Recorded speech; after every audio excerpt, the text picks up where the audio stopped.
Hey there, welcome to Broderos.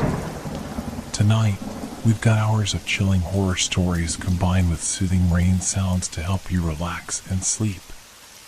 Before you drift off, leave a comment below and let us know where you're listening from and what time it is. And don't forget to hit that like button and subscribe right away. If you end up not enjoying it, you can always take it back later. Get cozy and let the fear take over. When you move into a new place, the first thing you notice is the air. It's always a mix of something fresh, something old, and something unfamiliar. But when I first stepped into that apartment, something didn't feel right. There was a scent lingering in the air, stale, sharp, almost metallic. I couldn't place it, but it made my stomach churn. I had been looking for a place for weeks, and this one seemed perfect, cheap, in a quiet part of town, and right next to the park. The landlord had been eager to show it to me, almost too eager. His smile never quite reached his eyes, and his voice carried an edge, but I dismissed it. Who wouldn't want to get rid of a property quickly? Maybe he was just trying to move on to the next tenant. I shrugged it off. After all, I had to make a decision soon. But that smell, it stayed with me. It wasn't overpowering at first, just a faint, unpleasant presence that seemed to grow stronger as the days passed. At first, I thought it was the carpet, or maybe the pipes. It could have been something in the walls. Old buildings had their quirks, after all. So I bought air fresheners, opened the windows, and tried to ignore it. But the smell wouldn't go away. It wasn't natural. I hadn't planned on spending much time at home. My new job had me working long hours, and when I was home, I mostly just slept. But I began noticing things. Strange things. Little details that didn't make sense. The smell was always there, and it seemed to shift. Some days it would be faint, others it would be overwhelming, as if something, or someone, was just outside my door, breathing heavily in the darkness. It was one evening when I noticed it most. I had just gotten back from work, exhausted. The apartment felt colder than usual, and that smell, it was almost thick, like a presence hanging in the air.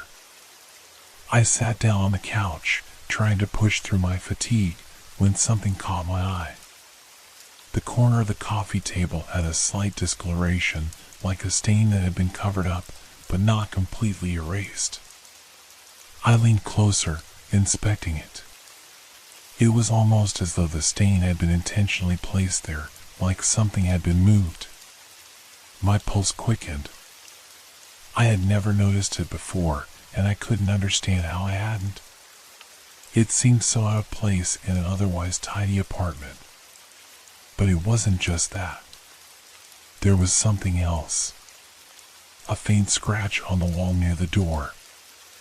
I hadn't seen it before either. It wasn't a typical mark. It looked like someone had tried to claw their way out, leaving behind desperate grooves in the paint. Suddenly, I felt the hair on the back of my neck rise. The apartment seemed different. It felt colder, and the smell, now stronger than ever, pressed in on me, almost suffocating. My breath became shallow, my heart rate picking up as I turned in circles, trying to locate the source of the stench. The lights flickered, just once, but long enough for me to notice. Then, I saw it. On the shelf by the window, hidden behind a row of books, was a small, leather-bound journal. The edges were worn, the cover cracked, but it was unmistakable. It was old, far older than anything in the apartment. And something about it called to me, pulling me closer. I couldn't resist. With trembling hands, I opened it. The pages were yellowed and fragile. The ink had faded, but I could still make out the words. The handwriting was shaky, almost frantic. The smell never leaves. It's always there. I can hear it now, scratching at the walls. It knows I'm here. It knows what I've done. I froze. I could hear my own breath, shallow and uneven, as my mind raced. I wasn't alone in this apartment. Someone else had felt this before. And whatever had happened to them, it was still here. I flipped through the journal quickly, desperate to find more. But the further I read, the more the words blurred together. Each entry seemed more desperate than the last, each describing a deeper sense of dread. There was one entry, though, that stood out, just a single sentence. It comes for you in the smell. The hairs on my arms stood up, and a wave of panic rushed over me. What did that mean? And why was it that I felt watched? I couldn't stop shaking as I read those words. It comes for you in the smell. The journal slipped from my hands, landing on the floor with a soft thud, as if it were too heavy for me to hold any longer. My eyes darted around the apartment, my heart hammering in my chest.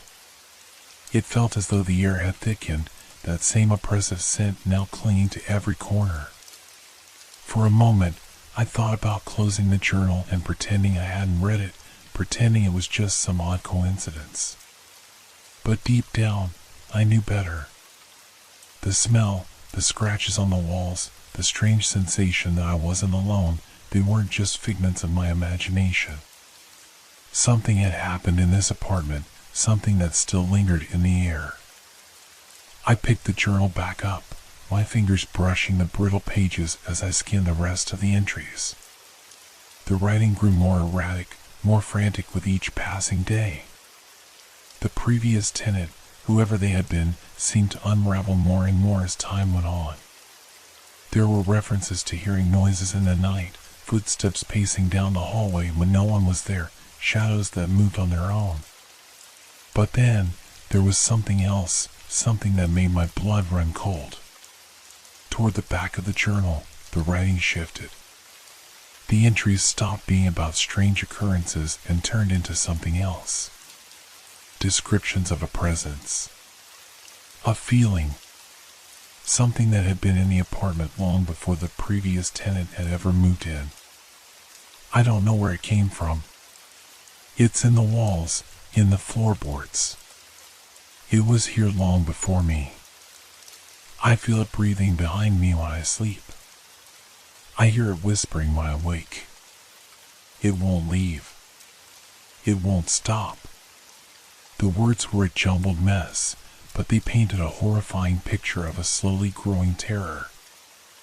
I closed the journal quickly, my stomach twisting with a mixture of dread and disbelief. Could this be real? Had this person really experienced all of this? And if so, what had happened to them? I glanced nervously around the apartment, as if expecting something to emerge from the shadows. The silence was deafening. The only sound was the distant hum of the refrigerator and the faint ticking of the wall clock. But then, I heard it, a sound so faint that I thought I might have imagined it. A soft scratching, like nails against wood. It was coming from somewhere behind the walls. I froze, straining my ears. The sound stopped, and for a moment, I thought I was just being paranoid. But then it started again, this time louder, more insistent. The scratching was followed by something else, footsteps. Slow, measured, like someone walking in the hall outside my door, though I knew no one else was supposed to be there. My heart skipped a beat. I stood up, the hairs on the back of my neck prickling, my pulse racing. I tried to convince myself it was just the old building settling, that it was just a noise that could be explained away. But deep down, I knew it wasn't. The smell was stronger now, thick in the air. It seemed to press in on me, suffocating me. It felt like the apartment itself was alive, watching me, waiting for something. I backed toward the door, my mind whirling. I had to get out of here. But just as I reached for the handle, I heard a voice, a soft, whispering voice. It was so quiet, so faint, that I almost thought it was my imagination. But then it came again, clearer this time. You can't leave. My breath caught in my throat, and I turned quickly, but there was no one there. The apartment was empty. The silence returned, but it was now heavy, filled with the weight of something unseen, something that was very much present. I grabbed the journal and ran to the door, my legs shaking beneath me. But as my hand reached for the handle, I froze. The footsteps outside had stopped. Everything was still, eerily so. The only thing I could hear now was the rapid thud of my own heartbeat. Then, the smell hit me again, stronger than ever, as if it were filling the entire room. I couldn't breathe. The air was thick, suffocating, pressing against me from all sides. I stepped back, away from the door, my mind racing for any explanation, any rational thought that could calm me. But nothing came. Nothing made sense. The journal, the smells, the scratching, none of it made sense. And that's when I saw it, a figure, standing in the corner of the room. The shadows twisted around it, making it almost indistinguishable from the darkness itself. But there was no mistaking it. It was watching me. I couldn't move. My body froze in terror, my mind screaming at me to run, but my legs wouldn't obey. I could feel its eyes on me, cold and unblinking. Then, in a voice that wasn't quite human, it whispered again. You should have left when you had the chance. And in that moment, I understood. The apartment wasn't just a place. It was a trap. And it had been waiting for me. The figure in the corner didn't move, but I could feel it, like a weight pressing down on me, filling the room with an unbearable presence. The air grew thick, suffocating, as if the very walls were closing in. I could hardly breathe, my chest tightening with every shallow gasp. I tried to look away, to escape the eyes that I knew were fixed on me, but I couldn't. My body refused to respond. I was frozen in place, paralyzed by fear. The smell, sharp, metallic, suffocating, was everywhere. It filled my nostrils, clung to my skin, and seemed to seep into my very bones. My thoughts were scattered, lost in a haze of panic and confusion. I couldn't think. I couldn't move. The only thing I could do was stare at the shadowed figure that loomed in the corner, its form ever so slightly shifting in the dim light, as if it were made of the darkness itself. Leave. The voice came again, faint but unmistakable. It was softer now, like a hiss, a whisper carried on the wind. But it wasn't just one voice. It was as though 100 voices were speaking in unison, each one echoing in my mind, urging me to go. But where could I go? Every part of this apartment was a prison. Every corner, every shadow, seemed to pulse with the same oppressive energy. There was nowhere safe. I had no way out. My thoughts turned to the journal. It had to hold the key to this, whatever was happening here. Whatever was trapped in this place. I forced my trembling hands to open it again, desperate for answers. But when I flipped through the pages, the writing had changed. The ink was now smeared, blotched with what looked like dark stains, as though someone, or something, had been dragging its hands across the paper. I couldn't make out the words. They were distorted, twisted into shapes I couldn't recognize. Panic surged within me as I dropped the journal to the floor. It didn't matter. The answers weren't in there. I wasn't sure there were any answers at all. The whispers grew louder now, like a chorus of voices surrounding me. The sound was coming from all directions, inside the walls, from the ceiling, from beneath the floorboards. The very apartment seemed to be alive, humming with a terrible energy. I tried to run. My legs finally obeyed, and I darted for the door, my heart pounding so loudly that I thought it might explode in my chest. But as I reached for the handle, the room around me seemed to shift. The walls closed in, the space narrowing until the door was out of reach.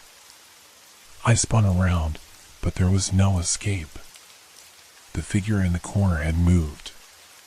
It was no longer just standing there. It had stepped forward, inch by inch, until it was right in front of me. I couldn't make out its features, only its shape, dark and looming, with shadows wrapping around it like tendrils. It was suffocating the very air around me. "You can't leave," it repeated, its voice now unmistakably human, though it was distorted, guttural, as though it were coming from somewhere deep inside the earth. "You're part of this now." I staggered back, my mind racing for some way to escape. But there was nothing. I was trapped. The apartment was no longer just a place. It was a prison. A dark, twisted thing that had swallowed everything, and now it had swallowed me. I could feel it now, something pressing against me from all sides, like invisible hands gripping my body, squeezing the air from my lungs. The walls seemed to bend and warp, shifting like liquid, until the entire room felt as though it was spinning. The smell intensified. It wasn't just a scent anymore. It was a presence, a force that was choking me, suffocating me. I stumbled, gasping for air, my mind spiraling. I reached for the door again, but it was too late. The figure was right behind me now. I could feel its cold breath on the back of my neck, could hear its ragged, unnatural breathing as if it were drawing closer to me with every second.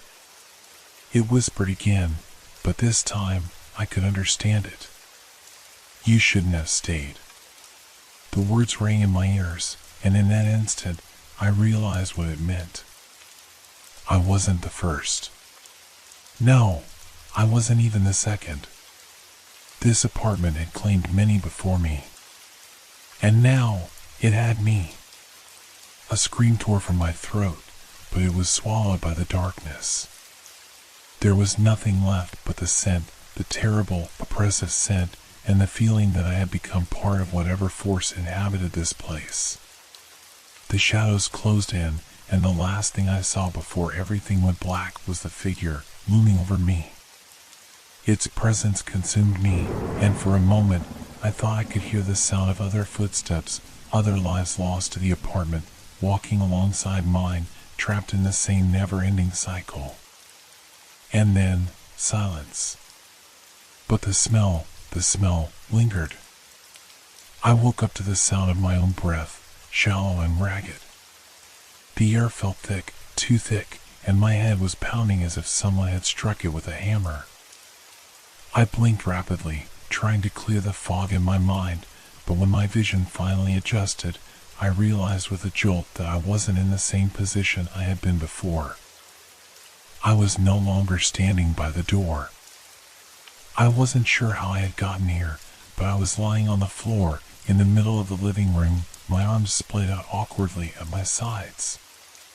The same oppressive smell lingered, suffocating, wrapping around me like a blanket of dread. I could feel it crawling into my lungs, heavy and unyielding. Panic set in again as I tried to sit up. My body was weak, as if it had been drained of energy. I didn't know how long I had been unconscious, or what had happened in that time. But I knew one thing with terrifying certainty: whatever it wasn't over. It hadn't let me go. I pushed myself up onto my knees and glanced around the room. The apartment looked normal. At least, at first glance. The walls were the same, the furniture untouched. The shadows still lingered in the corners, creeping like liquid, but there was no sign of the figure, the thing that had been watching me. I felt a strange sense of disorientation. My mind was screaming at me to run, but I didn't know where to go. I couldn't escape the apartment. The door was still there, but it felt as if it were a part of the walls, as if it had fused with the very structure of the building itself. The windows were sealed shut, the air inside thick and stale. Then I saw it. On the floor near the window was a small, dark shape, something I hadn't noticed before. I crawled toward it, my heart racing. As I got closer, I realized it was the journal. The journal that had been discarded on the floor earlier. But now, it looked different. The cover was no longer cracked and worn. It had changed, become darker, almost as though it had absorbed the very essence of the room around it. I hesitated before picking it up. But I had no choice. The answers I needed, the answers that might explain this nightmare, were inside. As I flipped open the cover, the pages were once again filled with writing, new, fresh ink, still wet. But this time, it wasn't written by the previous tenant. It was written by me. I am still here. I cannot escape. The smell is everywhere. It is a part of me now. I recoiled. The words were unmistakably mine, but I hadn't written them. I hadn't even known they were there. I turned the page, hands trembling. And on the next page, another entry, another message from my own hand. I see it in the corner of my eye. It follows me everywhere, even in the dark. I can feel it watching me. It is part of the apartment. It is the apartment. I gasped, clutching the journal to my chest as a sudden realization hit me. This wasn't just some random haunting. No, this apartment, it was alive. And I wasn't just a victim of its terror. I was being absorbed into it. My very soul, my consciousness, was being drawn into the walls, the air, the darkness itself. The apartment wasn't just trapping people, it was feeding on them, claiming them piece by piece. And now, it had claimed me. The smell had intensified again, as if it were responding to my realization. It filled the room, swirling around me, thick and suffocating, drowning out every thought, every feeling. I could feel it creeping into my body, into my mind, taking over. The whispers started again, this time louder, more insistent. You belong here. You cannot leave. The voices, there were so many now, became a chorus, drowning out my own thoughts, filling the room with a cacophony of terror. My head throbbed with the noise, each word a blow to my sanity. I pressed my hands against my ears, but it was no use. The whispers were inside me, echoing in my mind. I tried to move, to stand, but my body wouldn't obey. My legs felt heavy, weighed down by something unseen, something pressing against me from all sides. I stumbled, falling to my knees again as the walls around me seemed to close in. The space was shrinking, becoming smaller, tighter. The air was suffocating. And then, I saw it again, the figure. It was standing in front of me, right in the center of the room. But it wasn't just standing. It was merging with the walls, the shadows stretching out from it, crawling toward me, wrapping around me like tendrils. It was no longer just a presence. It was a force, consuming everything in its path. I couldn't move. I couldn't scream. I was trapped. You are ours, the figure whispered, its voice now a grotesque mixture of all the voices that had ever inhabited this place. The sound of 1,000 souls, lost and tormented, all speaking as one. And as the darkness closed in around me, I realized the truth. I wasn't the first to be trapped in this apartment, and I wouldn't be the last. The darkness was all-consuming. It pressed in from all sides, suffocating, blinding. The walls seemed to melt, and the floor beneath me began to twist and writhe. The air was thick with the smell, the same metallic stench that had haunted me since the moment I first stepped into this place. But now, it wasn't just a smell. It was a presence, a force that was part of the very fabric of the apartment. I tried to breathe, but the air was gone, replaced by something far worse. It was as though my lungs had forgotten how to take in air. My body felt heavy, as if it were being pulled down into the earth itself. "You're ours now," the figure whispered again. Its voice was no longer human. It was something older, something darker. It was the voice of the apartment itself, speaking through the darkness, through the smell, through the shadows. I tried to scream, to fight, but it was useless. The apartment had claimed me, just as it had claimed so many before me. The walls, the floor, the very air around me, all of it was part of it now. All of it was part of the trap. And as the darkness took me, I realized with a sinking feeling that the cycle would continue. Someone else would move in. Someone else would breathe the air, smell the scent, and feel the presence that had once been me. And the apartment would claim them, just as it had claimed me. And so, the cycle would go on. Forever. The last thing I felt before everything went black was the cold, creeping touch of the walls closing in and the faintest whisper in my ear. "Welcome home."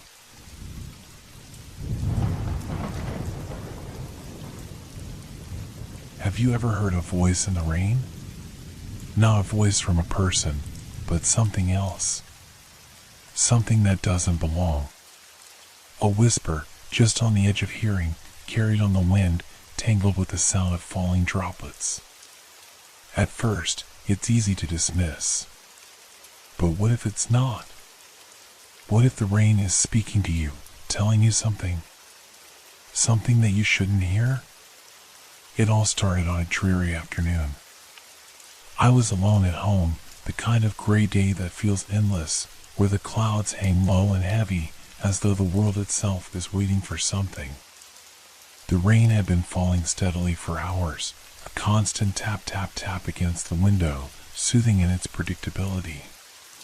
But something about that day felt different, as if the atmosphere itself was charged with something that I couldn't quite put my finger on.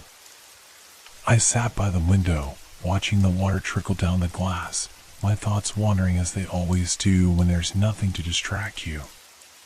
The house was quiet, almost too quiet. It wasn't the normal quiet of solitude, but a strange stillness, as though the world outside had gone silent. Even the wind had stopped. The rain was the only sound. It was as though the very air had thickened, weighed down by the pressure of the storm. That's when I heard it. At first, it was just a faint sound, a whisper. Too soft to make out, hidden within the rhythmic pattern of the rain. I paused, straining my ears, thinking it was just the wind playing tricks on me. But it came again. This time, I was sure of it. A word. No, more than one.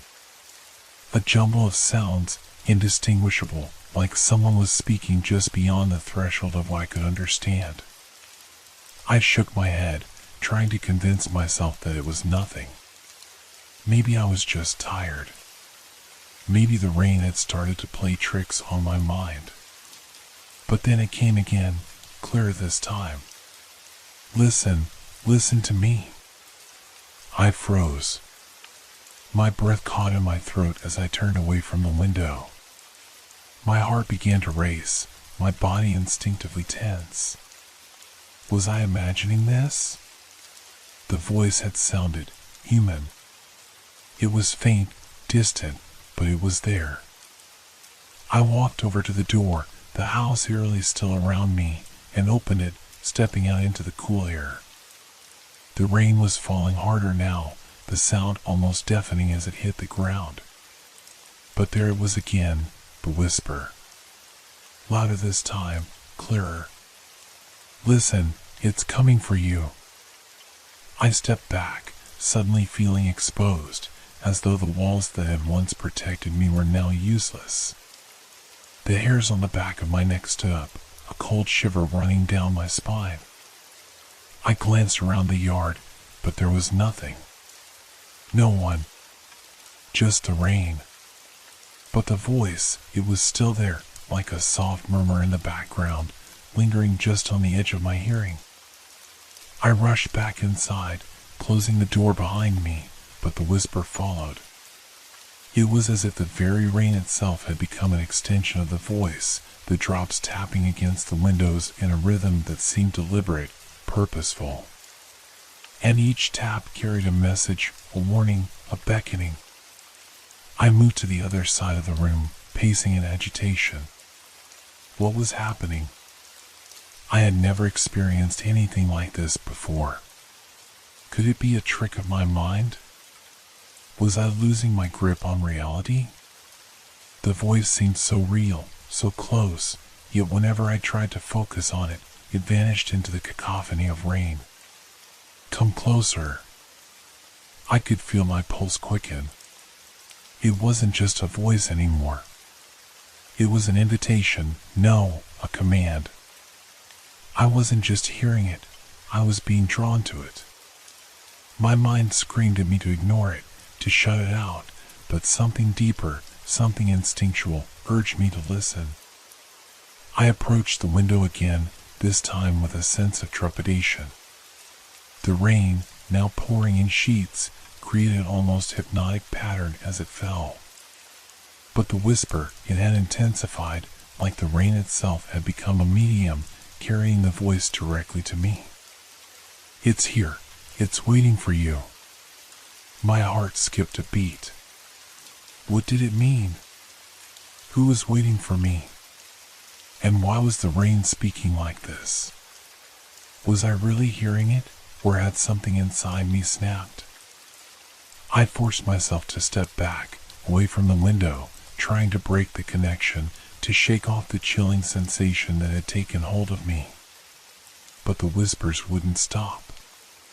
In fact, they grew louder, more insistent.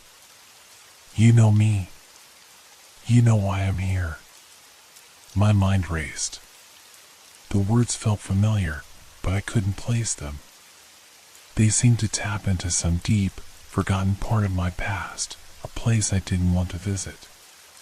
But the more I tried to block it out, the more persistent the voice became, until it was no longer just whispers, but full sentences that seemed to echo through the walls of the house. I felt a wave of nausea wash over me. Something was wrong. This wasn't just rain. It wasn't just a storm.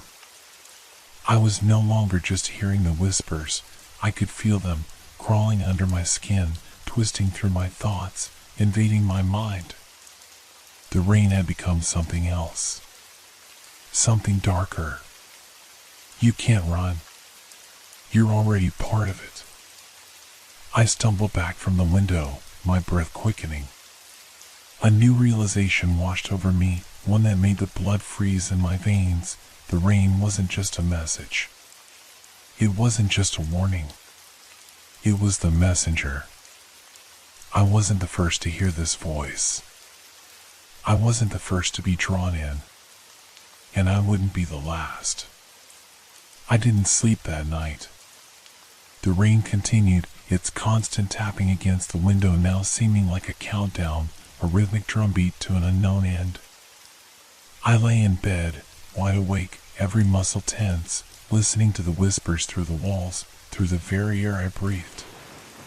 Each raindrop seemed to carry more urgency, each rustle of the wind more insistent. I wanted to leave, to get away, but every time I tried to step outside, something stopped me. The air felt wrong, too thick, too oppressive. It was as if the world beyond my door no longer existed, or worse, had been claimed by the same presence that was haunting me. "You're part of it now," the voice had whispered again, just before I had tried to leave. It wasn't the voice of a person. It wasn't human, not really. There was something distorted about it, like it was coming from somewhere far away, somewhere I couldn't reach. But it was also close, too close, like a shadow that had settled on the edge of my thoughts, always just out of sight. I couldn't ignore it anymore. The voice had called to me, pulled at something deep inside of me. I tried to think it was just my mind playing tricks, that maybe it was the stress, the isolation, the constant gray of the storm. But no! Something was happening, something real, and the whispers, they weren't just in my mind. I knew that now. I stepped to the window again, hands trembling as I reached for the blinds. The rain was still coming down in torrents, and for a moment, I just watched it. The water sliding down the glass, the world beyond obscured by the curtain of rain. But then, just as I was about to turn away, I heard it again. "You're close now. Come to me." It wasn't just a whisper.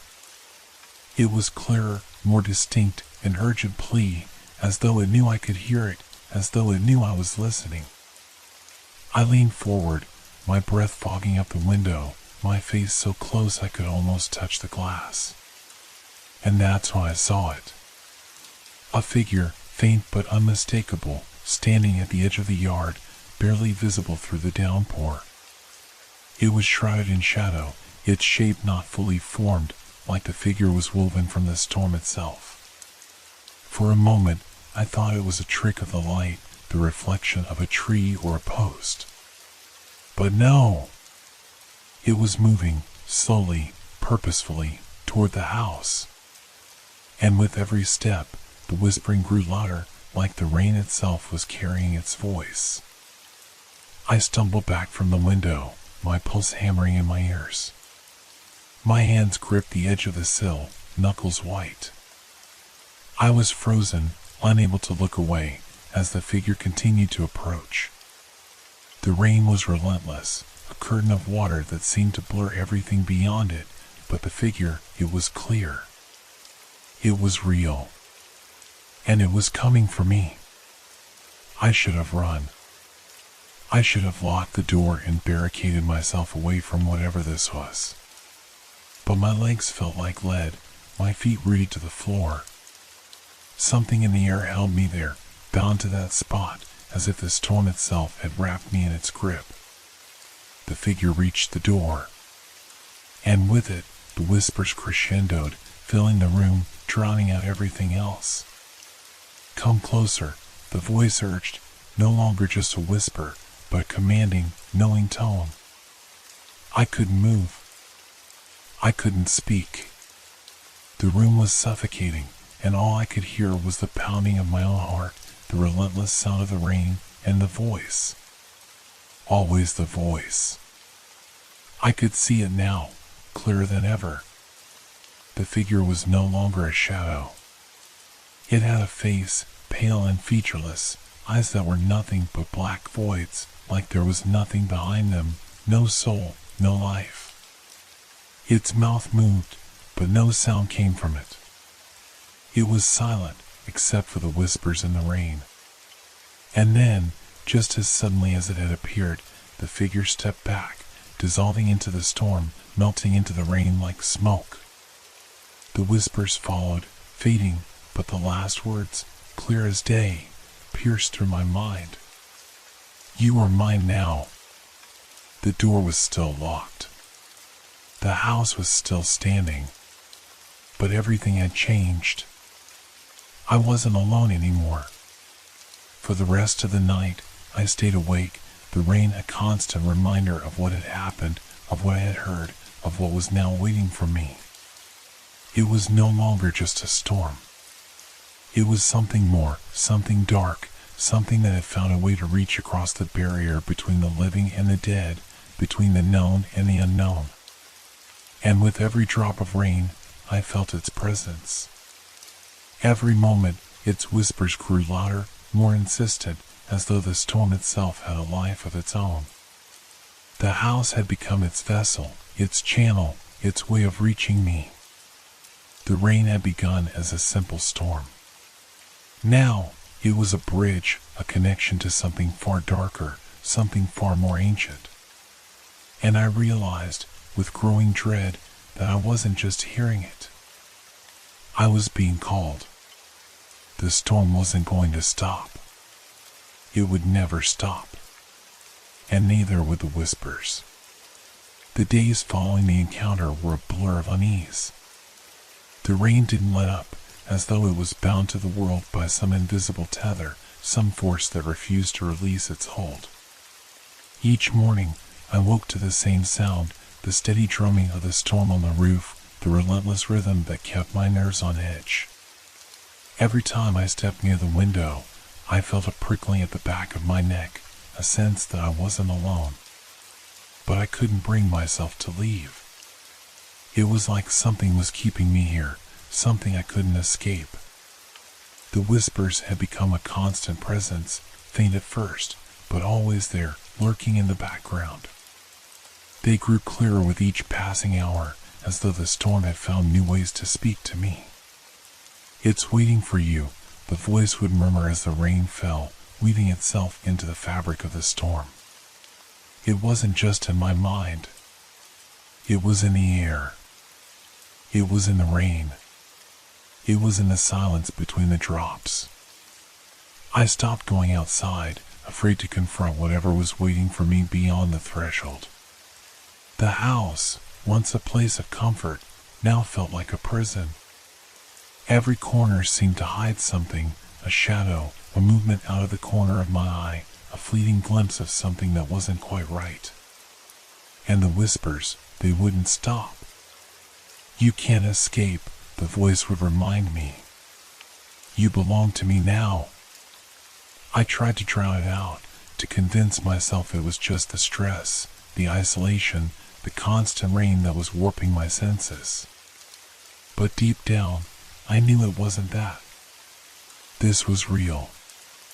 And whatever it was, it had set its sights on me.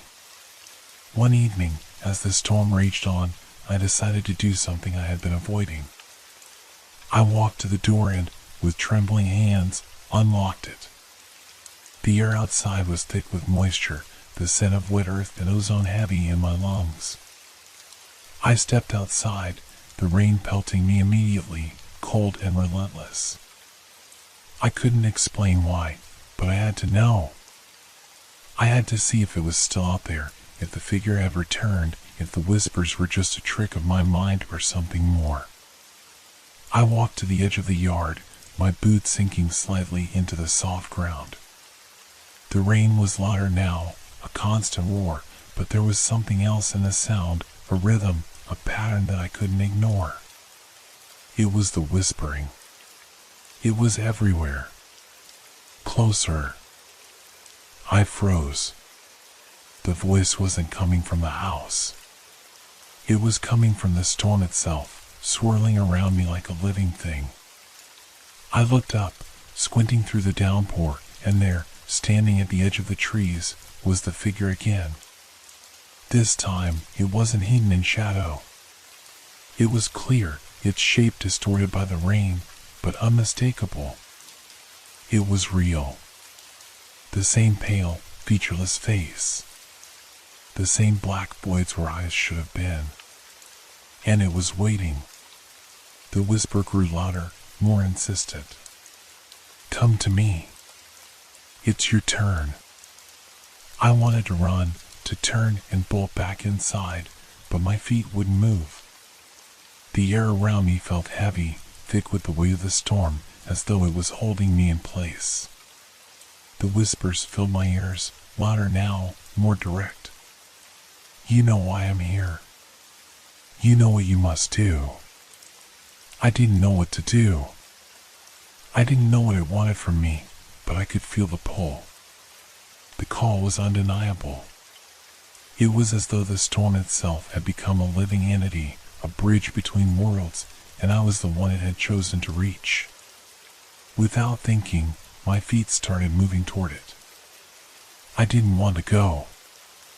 I wanted to fight it, to resist, but my body moved against my will as though something was guiding me, pulling me closer. The figure stretched its hand toward me, its long, unnaturally thin fingers twitching, beckoning me forward. And then, in a voice that was both familiar and alien, it spoke again. "It's time." I took another step. And then another. The rain was falling harder now, the world around me growing distorted, the edges blurring, as though reality itself was slipping away. The whispers grew louder, until they were no longer whispers at all. They were voices, dozens, hundreds, a cacophony of sound that drowned out everything else. I was almost there. My heart pounded in my chest, my breath shallow, my hands clammy. My mind screamed at me to stop, to turn around, to run away, but it was too late. The figure was right in front of me now, its cold presence surrounding me. The rain stopped, all at once. Silence. And then, the voice, the one I had been hearing all along, spoke directly in my ear, its cold breath brushing against my skin. "You are here. Welcome." I wanted to scream, to fight back, but it was as though the air had been sucked out of my lungs. I couldn't breathe. I couldn't move. And then it happened. The figure reached out, its hand touching my shoulder. The world tilted. I was no longer standing in the yard. The rain was gone, the storm had vanished, and I was somewhere else. Somewhere dark, cold, and vast. It felt like I was floating, suspended in a place without time, without space. And I wasn't alone. I could feel them, hundreds of them, all around me, whispering, "You belong. You're part of us now."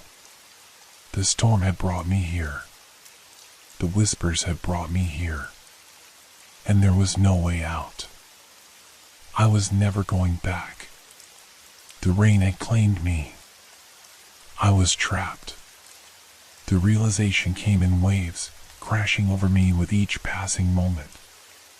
At first, I tried to scream, to move, but my body felt numb, heavy.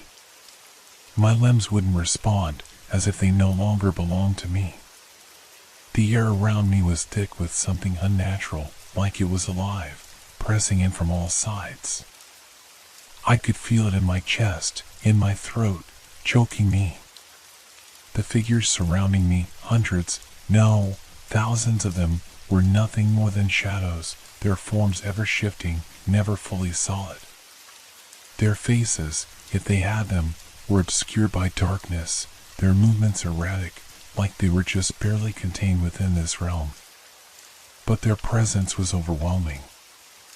I could feel them, feel their eyes, even though I couldn't see them clearly. Their whispers filled the space, a chorus of voices that echoed in my mind, screaming at my sanity. "You belong here. You are one of us now. Forever." Each whisper felt like a weight pressing down on me, suffocating me, making it harder to think, harder to breathe.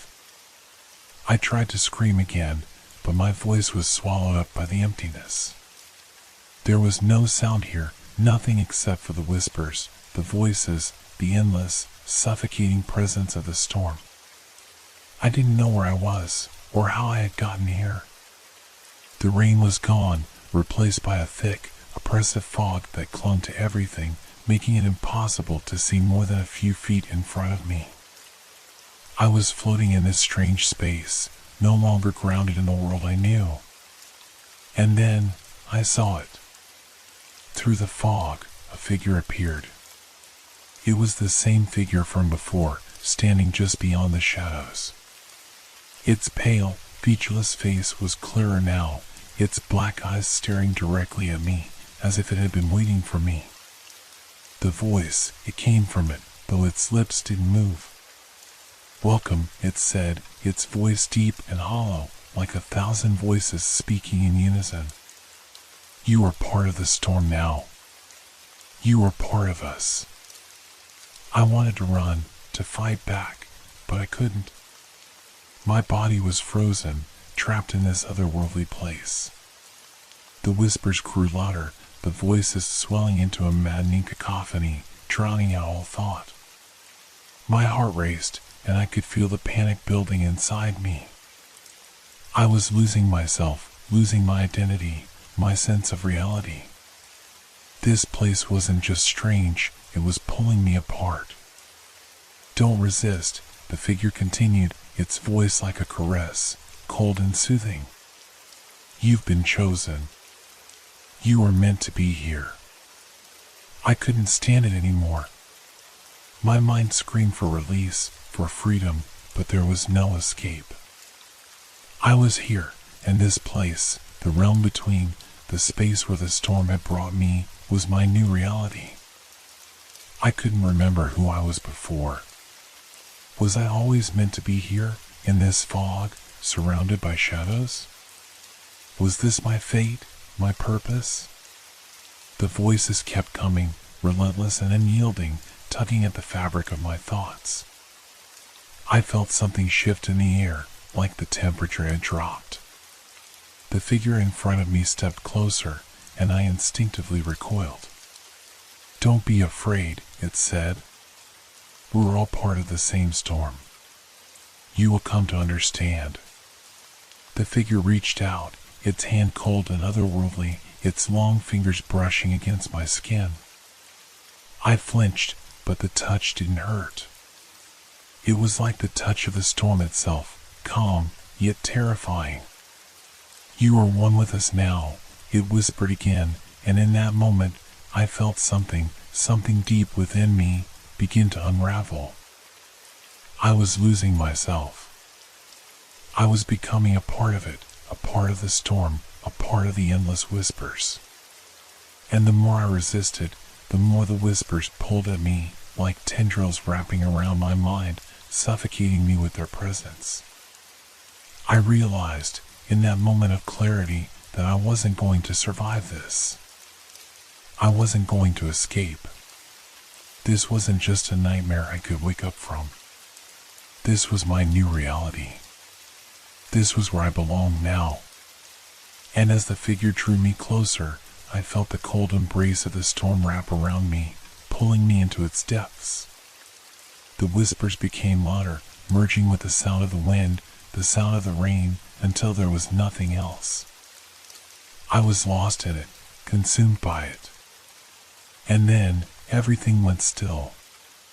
For a moment, I thought I had gone mad, that I had fallen into some endless void, trapped in my own mind. But then, a new voice broke through the silence, a voice different from the others, clearer, more familiar. You've done well to come this far. I didn't know where it was coming from, but it felt comforting. It was a voice I hadn't heard before, but it wasn't unfamiliar. It felt like a promise, like someone, something, was guiding me through this. But I didn't trust it. Nothing in this place was what it seemed. You've been chosen, the voice continued. But you have a choice now. A choice? In this place? The thought was almost laughable. How could I possibly choose anything? I was already lost, already a part of the storm. But then, the voice spoke again, and this time, it wasn't just words. It was an image, a vision. You can join us, it whispered, or you can leave. Leave? How could I leave? Was there even a way out? I didn't know. But as the fog around me thickened, as the whispers continued to grow louder, I felt something stir deep within me. Maybe there was still a way out. Maybe I could break free. But the storm wasn't going to let me go that easily. The figure in front of me stepped forward once more. Make your choice, it commanded. And I realized with a jolt of terror that my decision would determine whether I would remain a prisoner here forever or if I could somehow escape. But as the figure's hand reached for me again, I knew it was a decision I couldn't make alone. Not anymore. I had become a part of the storm. And now, the storm was waiting for me to decide, would I join it? Or would I fight to be free? The air was suffocating now, thick with the voices and the presence of the storm.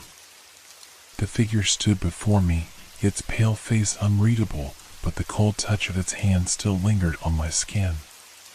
The fog seemed to swirl around it, as though it was part of the very essence of the place, part of the storm that had brought me here. I could feel the weight of the choice pressing down on me, suffocating me more than the voices, more than the whispers, more than the overwhelming presence of the storm. It was as though the very fabric of my existence was being torn apart. My mind was a blur, racing with thoughts of escape, of survival, but it all felt so futile. How could I escape from something that had become so woven into my soul? How could I fight something that seemed to exist beyond time, beyond reason? Make your choice, the figure repeated, its voice soft but insistent. You can be free, or you can join us. You belong to the storm now, but only you can decide what comes next. Free. Join. The words echoed in my mind, growing louder, more insistent. But I couldn't make sense of them. What did it mean to be free in this place? Could I truly leave? Or was this place my fate now, my eternal prison? I didn't know. I didn't know anymore. The whispers around me seemed to grow louder, their voices melding together in a disorienting, maddening chorus. They were no longer separate voices, they were one, all-encompassing, drowning me in a tide of sound that made it hard to think, hard to breathe. But amid the chaos, one thought began to break through, one clear, undeniable thought. I didn't want to be here. I didn't want to join them. I didn't want to become part of the storm, to lose myself to the endless void of whispers and shadows. I had been taken, but I was not meant to stay. I choose to leave. The words left my lips before I even realized it. The storm around me seemed to pause for a moment, the whispers faltering as though they hadn't expected that response. The figure in front of me stiffened, its pale face twisting into something darker, something more sinister. You cannot leave, it said, its voice suddenly cold, harsh, like the crackle of lightning. You are ours now. You belong to the storm, and the storm will never let you go. But I wasn't afraid anymore. In that moment, I knew what I had to do. I couldn't fight the storm directly. There was no way to defeat it, no way to escape it by force. But I could fight it differently. I could resist in a way that it hadn't anticipated. The voices grew louder, more frantic, pressing in on me from all sides. You cannot escape. You cannot fight us, they screamed. But I didn't listen. I focused on the vision that had been given to me, the one that showed a way out. It was there, in the fog, in the whispers. There was a way, a door, a path that led beyond the storm. With every ounce of strength I had left, I took a step back, then another. The figure's hand reached for me, but I refused to let it touch me. I felt the storm pulling at me, dragging me back toward the shadows, but I resisted. I pushed against it, forcing myself to move forward, away from the figure, away from the whispers. The ground beneath my feet shifted, and I stumbled, but I kept moving. Each step was harder than the last, as though the storm was trying to swallow me whole, to drag me back into its depths. But the vision in my mind was clear now. The path was there, leading through the fog, leading me out. I wasn't alone. The voice, the one that had guided me, the one that had offered me a choice, spoke again, calm and reassuring. You can do this. It's your will that matters now. The figure behind me let out a low growl, a sound like thunder rolling across the sky, but I didn't stop. I kept moving, step after step, fighting against the pull, against the storm. I felt it getting weaker, the oppressive presence loosening its grip, the whispers fading into the background. And then, I saw it. The door. It was a simple thing, just a crack in the fog, a sliver of light cutting through the darkness. But it was there. It was my way out. Without looking back, I ran toward it. My legs were heavy, my body exhausted, but I could feel the storm weakening, the grip it had on me loosening. The voices grew fainter, the figure's presence less threatening. I was almost there. And then, in the blink of an eye, I was through. The fog evaporated, the storm disappeared, and I found myself standing in the middle of my yard, the rain falling around me, the sound of it now familiar, comforting. I was back. The storm, the whispers, the figure, they were all gone. But I wasn't the same. The air felt different now, heavier, as though the world around me had changed. I wasn't sure what I had just experienced, but I knew one thing for certain. I had seen something beyond this world, something that couldn't be explained by reason. The storm had taken me, and I had chosen to leave. But the storm was always waiting. It had been there, in the whispers, in the rain, and it would be there again. I was free, for now. But the storm never truly leaves. I didn't know if I would ever be able to escape it again.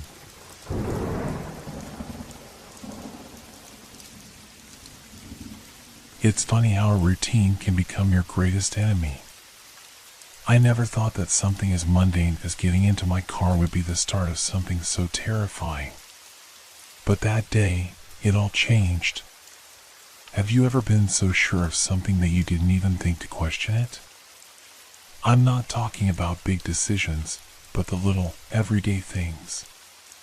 You don't even think twice. You lock your car, turn off the lights, and walk away, confident everything is fine. I always did that. Until one night, it wasn't. It was late. The kind of late when the streets are empty, and the only sound you hear is the soft hum of the streetlights and the distant drip of water from a passing rainstorm. I was heading to my car after finishing a long day at work. My apartment building was quiet, as usual, and the parking lot was nearly deserted. I slid into the driver's seat and closed the door behind me.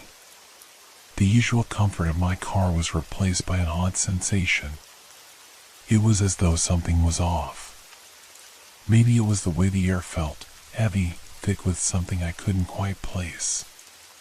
But I didn't pay it much mind. I started the engine, the rumble beneath me a familiar sound, one that usually made me feel safe, grounded. As I shifted the car into reverse, my gaze naturally drifted to the rearview mirror. That's when I saw it. There, in the reflection, sitting in the back seat of my car, was a figure. A person. At first, I thought I was imagining things, maybe just seeing shadows from the dim parking lot lights. But no! There was someone. A man. His face was obscured by the darkness, but I could make out his outline, his head slightly tilted, his body still. I froze. My hand instinctively gripped the steering wheel tighter. I blinked, rubbed my eyes, hoping that I had somehow missed something, that it was just a trick of the light. But the figure was still there. I wasn't sure what to do. I knew I'd locked the car when I'd gotten in. Had I left the door unlocked? Had I somehow missed him sneaking in when I wasn't paying attention? No, that wasn't possible. I was sure I'd checked every door, every window before I sat down. My heart started to pound. I kept my eyes locked on the mirror, trying to make sense of it. But all I could do was stare. The figure didn't move. It was almost like he was waiting for something. Waiting for me. Should I get out? Should I call someone? I didn't want to turn around. The thought of looking directly at him, facing whatever this was, made my blood run cold. My breath quickened as the air in the car seemed to get thinner, suffocating. Slowly, I reached for the door handle. My fingers brushed the cold metal, but before I could open it, I heard something. A soft rustle. A shift in the air. A breath, maybe. The figure was still sitting there. That's when I realized the car was locked. It had been locked. I was sure of it. So how was someone sitting there? I needed to move. I couldn't just sit there forever. My instinct screamed at me to drive away, but I couldn't make myself turn the key. I was frozen. It wasn't just the figure that unnerved me, it was the way everything around me felt wrong. The silence. The stillness. The oppressive weight of something unseen pressing in on me. Another rustle. This time, the figure's head moved. Just slightly. Just enough to let me know that it wasn't a trick of the light. I had to act. But what could I do? My phone. I needed my phone. I fumbled around the seat, eyes never leaving the rearview mirror, and grabbed my phone from the cup holder. My hands were shaking as I unlocked the screen, dialing the first number that came to mind.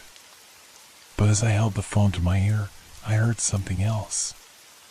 A low, guttural whisper, barely audible over the sound of the phone ringing. It came from the back seat. Drive. I jumped, the phone slipping from my hand, hitting the floor with a dull thud. My breath hitched to my throat. The voice, it was clear now, unmistakable. A voice that wasn't just a whisper, but a command. I couldn't ignore it. I had to do something. But what? The figure in the back seat shifted again, moving this time. His presence seemed to grow, as though the very air in the car was bending around him. My pulse raced as I realized he was closer. He had moved. I had to drive. I had to get away. But as my hands gripped the steering wheel, ready to speed out of the parking lot, I hesitated. My foot hovered over the gas pedal. What if I drove off, but he stayed there? What if this wasn't the end? I closed my eyes for a moment, taking a deep breath, trying to calm my racing heart. When I opened them again, I glanced in the rearview mirror. The figure was gone. Just like that. I blinked, confusion washing over me. I turned around, my body stiff, but the back seat was empty. There was no one there. Had I imagined it? Was it just a trick of my tired mind? But as I started to drive, the hairs on the back of my neck stood up. My hand gripped the wheel even tighter, and I kept my eyes on the rearview mirror, half expecting to see that figure again. I didn't look back, but the sense of unease never left. I wasn't sure who or what I had seen that night. Was it a person? A ghost? Or something far worse?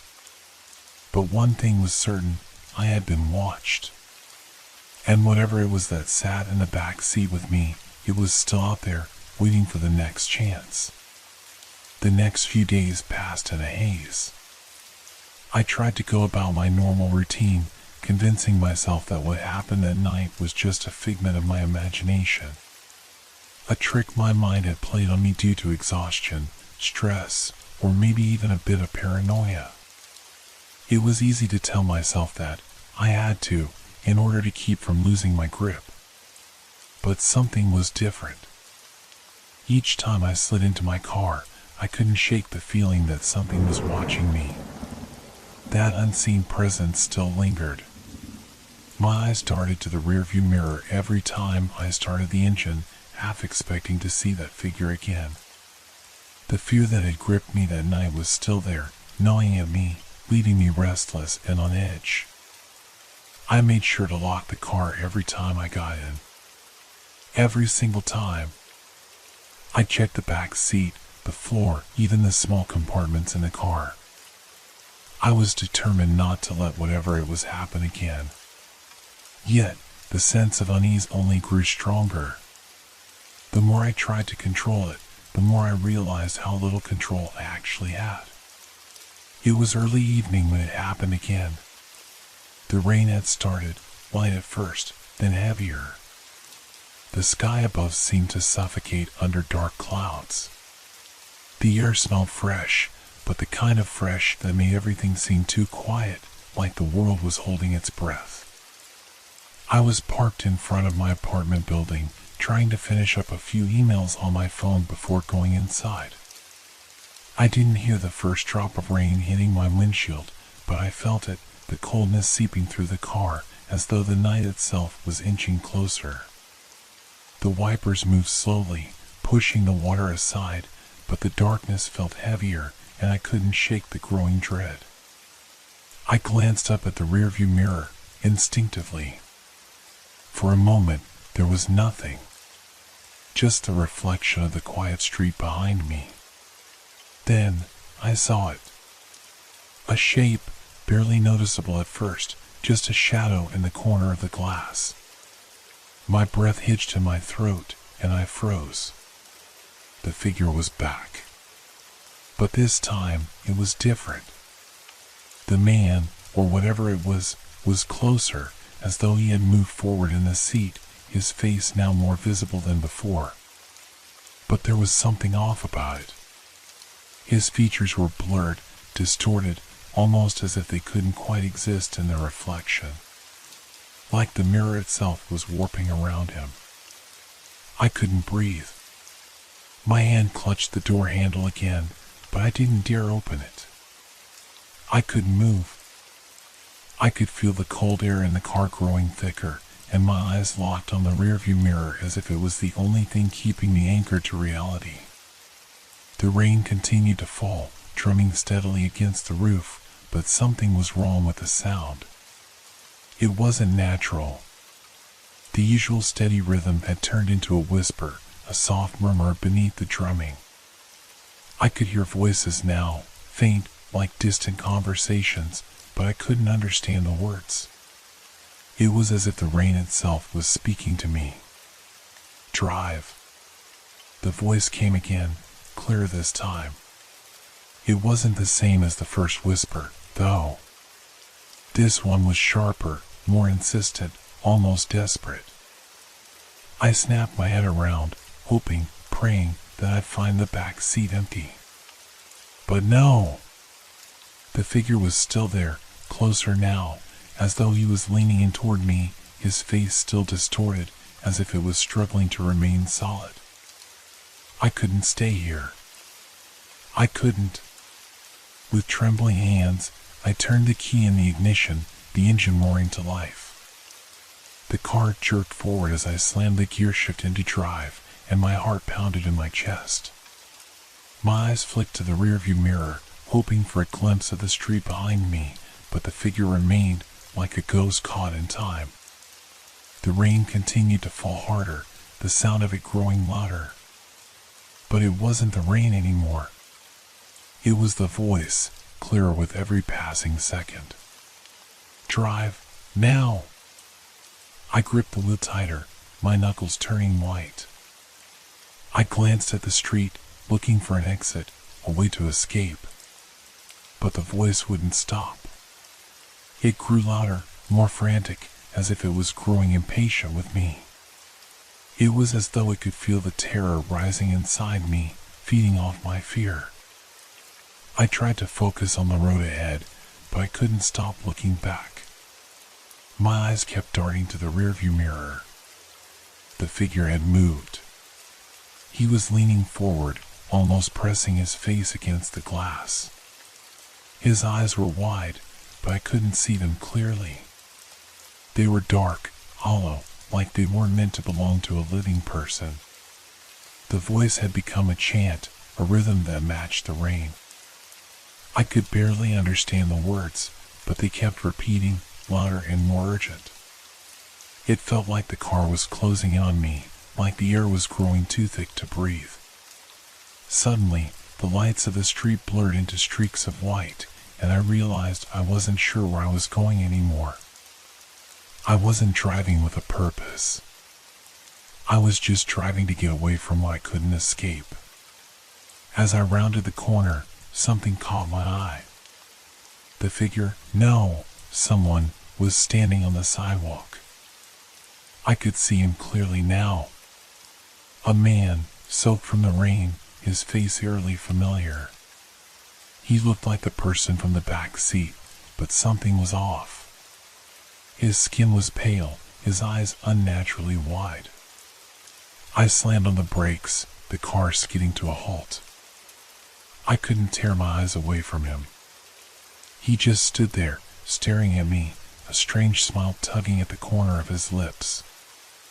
I couldn't breathe. My heart was racing, my chest tight. What did he want from me? Then, just as quickly as the encounter had happened, the figure was gone, vanished into the mist of the rain. I sat there, frozen, not sure if I should get out or drive away or... The phone buzzed in my pocket. I looked down, my fingers shaking as I pulled it out. The message was simple. It's not over yet. I swallowed hard, staring at the screen. Who had sent it? And how did they know what had happened? I threw the car into reverse and sped off, not looking back again. The rain hadn't stopped, but the voice was silent now. The only thing left was the unsettling feeling that the guests in the back seat weren't done with me yet. I didn't stop the car for the rest of the night. I drove aimlessly, my hands gripping the wheel so tightly my fingers ached. The words on my phone, the image of the figure in the rain, everything felt like a nightmare that I couldn't wake up from. The streetlights blurred together as I sped through empty roads, the world around me growing more distant, more disconnected. The only thing that felt real was the pounding of my heart and the rhythmic sound of rain against the car's roof. Eventually, my mind began to race, each thought tumbling over the other. Who was he? How did he get into my car? What was this thing that kept appearing to me? There was no way it could be a coincidence. Everything that had happened felt too intentional, too precise. And then, the message on my phone.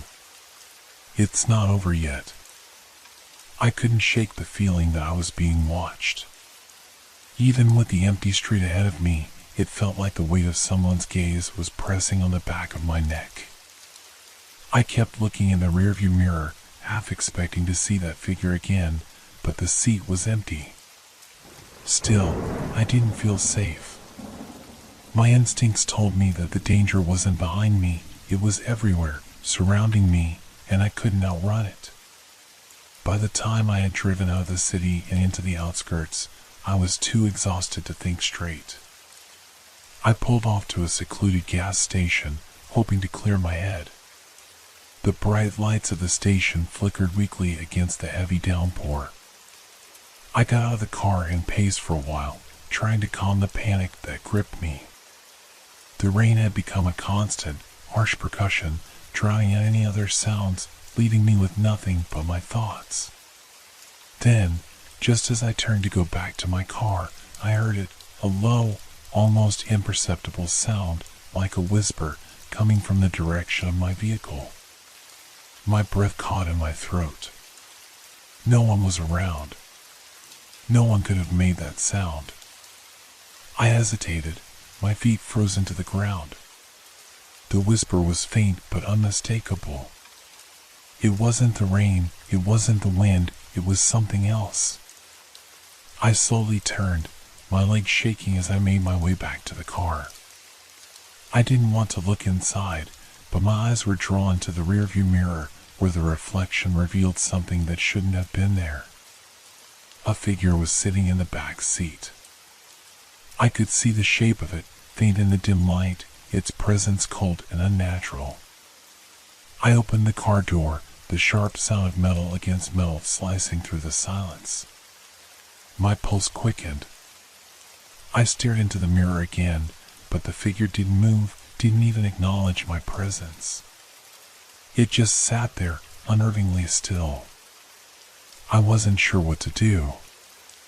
I didn't want to get in, but the door was already open, and the rain was falling harder now, as if the storm itself was pushing me to move. Slowly, cautiously, I climbed into the driver's seat. The moment I sat down, the figure in the mirror shifted, just slightly, as if it was now aware of me. But the eyes were still hidden in the shadow. It was as if it was waiting for something, just sitting there, unmoving. I started the car, my fingers trembling as I reached for the ignition. The engine sputtered to life, and for a moment, all I could hear was the sound of the rain and the low hum of the car. I didn't dare look back, but I could feel the presence, like a cold breath against my neck. Suddenly, the air in the car grew unbearably thick. The window fogged up as if the inside of the car had been plunged into ice. My breath came out in visible puffs. I wiped the fog away, but the rearview mirror was no longer showing an empty back seat. The figure was closer now, so close that I could see its outline clearly, though its features remained indistinguishable, like a blur of shadow. "Drive," the voice came again, more distinct now, but this time it wasn't just one voice, it was a chorus, a whispering cacophony of voices, all speaking the same word. Drive. I didn't know how, but I was moving. I slammed the car into drive and sped off, my eyes never leaving the road ahead. The voices were still in the air, surrounding me, their urgency growing with every passing second. It felt like I was being dragged into something I couldn't escape. My grip tightened on the steering wheel, knuckles white, but the figure in the back seat didn't move. It was watching. The streets were unfamiliar, desolate. The lights from the gas station had long disappeared behind me, swallowed by the rain and the darkness. There was nothing. Just endless roads, stretching into the night. I had no destination, no plan. The only thing I could focus on was the figure in the back seat.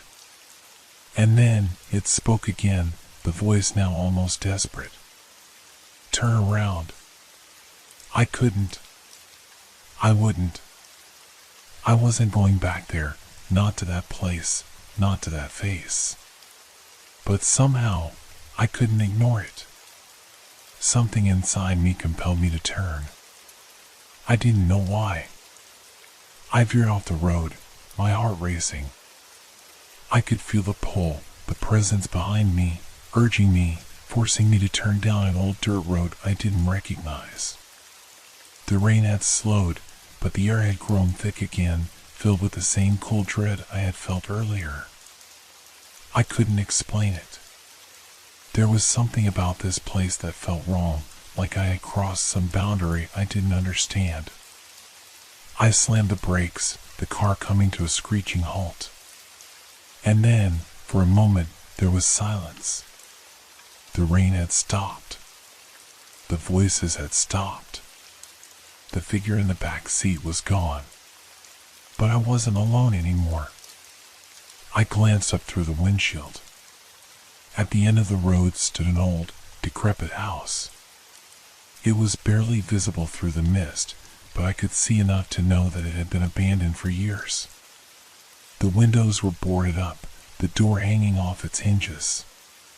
It was a place that should have been forgotten, yet there it was, waiting. Something told me that the answers I was searching for were inside. but I wasn't sure if I wanted to find them. The voice in my head echoed once more, almost as if it had been there all along. It's not over yet. I didn't want to go in. Every fiber of my being screamed for me to turn around, to drive away, to forget this whole nightmare ever started. But I couldn't move. The car sat idling in the wet darkness, and the house stood there like a specter from a past I didn't recognize. It was as if the house itself had been waiting for me, waiting for this moment to finally happen. I felt the breath in my chest quicken. I wiped my hands on my pants, trying to calm the shaking. The voice from the back seat was gone, but I could still hear the echo of its command, "Turn around." It rang in my head, louder than any other sound, urging me to listen, to obey. I knew that voice. It wasn't the figures, it was something older, something that had lived in this place long before I'd ever arrived. I could feel it, pulling at me. But I couldn't just drive away. Something about this place, about the house, had a grip on me. It was too late to turn back now. I opened the car door, stepping out into the heavy silence. The air was thick, humid from the rain, and the ground beneath my feet was slick with water. The road had turned into mud, sticking to the soles of my shoes as I walked slowly toward the house. My legs felt numb, my heartbeat echoing in my ears. I could feel the eyes of the house upon me, its silent presence watching from every corner. The windows were dark, their glass cracked and jagged in places, like they had been forgotten for decades. The door, as I had seen from the car, hung off its hinges, swaying gently in the breeze as though inviting me in. I approached cautiously, my hand brushing against the cold, rotting wood of the frame. The door creaked open with ease, as if it had been waiting for someone to step inside. I stepped over the threshold, the dampness of the floor seeping into my shoes. The air inside was stale, heavy with the scent of mildew and old wood. The first thing that hit me was the silence. It wasn't the quiet of an empty house, it was the kind of silence that presses in on you, like something is holding its breath, waiting. And then, the sound came, a faint, scratching noise from somewhere deeper inside, like nails running along a wooden surface. I froze, my heart hammering in my chest. The sound stopped. I strained my ears, but all I could hear was my own breath, shallow and uneven. My mind raced, trying to make sense of what I was hearing. The house had something inside. Something that wasn't just a memory or a shadow. Something that wanted me here. I took a hesitant step forward, then another. The walls of the house seemed to close in as I moved deeper into the dark, my footsteps muffled by the thick carpet of dust that covered the floors. The hallway stretched out before me, endless and dark. I couldn't tell if the door at the far end of the hall was open or closed. The air was so thick with age that it felt like it was pushing back, urging me to leave. I swallowed hard. There was no going back now. I walked down the hallway, my eyes never leaving the shadows that seemed to shift as I moved. The air grew colder, and I could see my breath in the dim light, a thin cloud forming in front of me. My hand reached out to touch the wall, and I felt something shift beneath my fingers, a cold, wet patch. I jerked my hand back, but something had changed. The walls seemed to pulse with a faint energy, as if the house itself were alive. And then I heard it again, a whisper. This time, it wasn't from the back seat of my car. It was here, in the house. Coming from somewhere above. Get out. I looked up, instinctively tilting my head. The ceiling was high, the shadows stretching far above me. The voice was faint, but it was unmistakable. It wasn't a threat, it was a warning. A plea, desperate and lost. I didn't move. I couldn't. It was as if something was holding me in place, binding me to this spot, forcing me to listen. I felt like I was sinking, like the house was pulling me in deeper, dragging me towards something I couldn't escape. The temperature dropped even further, and the shadows around me seemed to lengthen, twisting in the corners of my vision. I glanced back toward the door I had entered through, but it was gone. The hallway had become an endless tunnel, and the whispers, now joined by a low hum, like a distant chant, echoed through the walls, vibrating in my chest. Leave this place. The voice was clearer now, but still distant, as though it were coming from the very foundation of the house. I turned, my pulse racing. There was no way out. The door I had come through was nowhere to be seen. I was trapped, surrounded by the whispers, the hum, and the cold that seemed to seep into my very bones. And then, from the corner of the room, something shifted. A shadow moved, not with the natural flow of the air, but with intention. I took a step back, my heart pounding so hard I thought it might explode. The figure I had seen earlier, the one in the back seat, was standing there. It wasn't just in my mind anymore. It was here, in this house, watching me. Its face was obscured, just like before, but the outline was unmistakable. It moved closer, slowly, deliberately.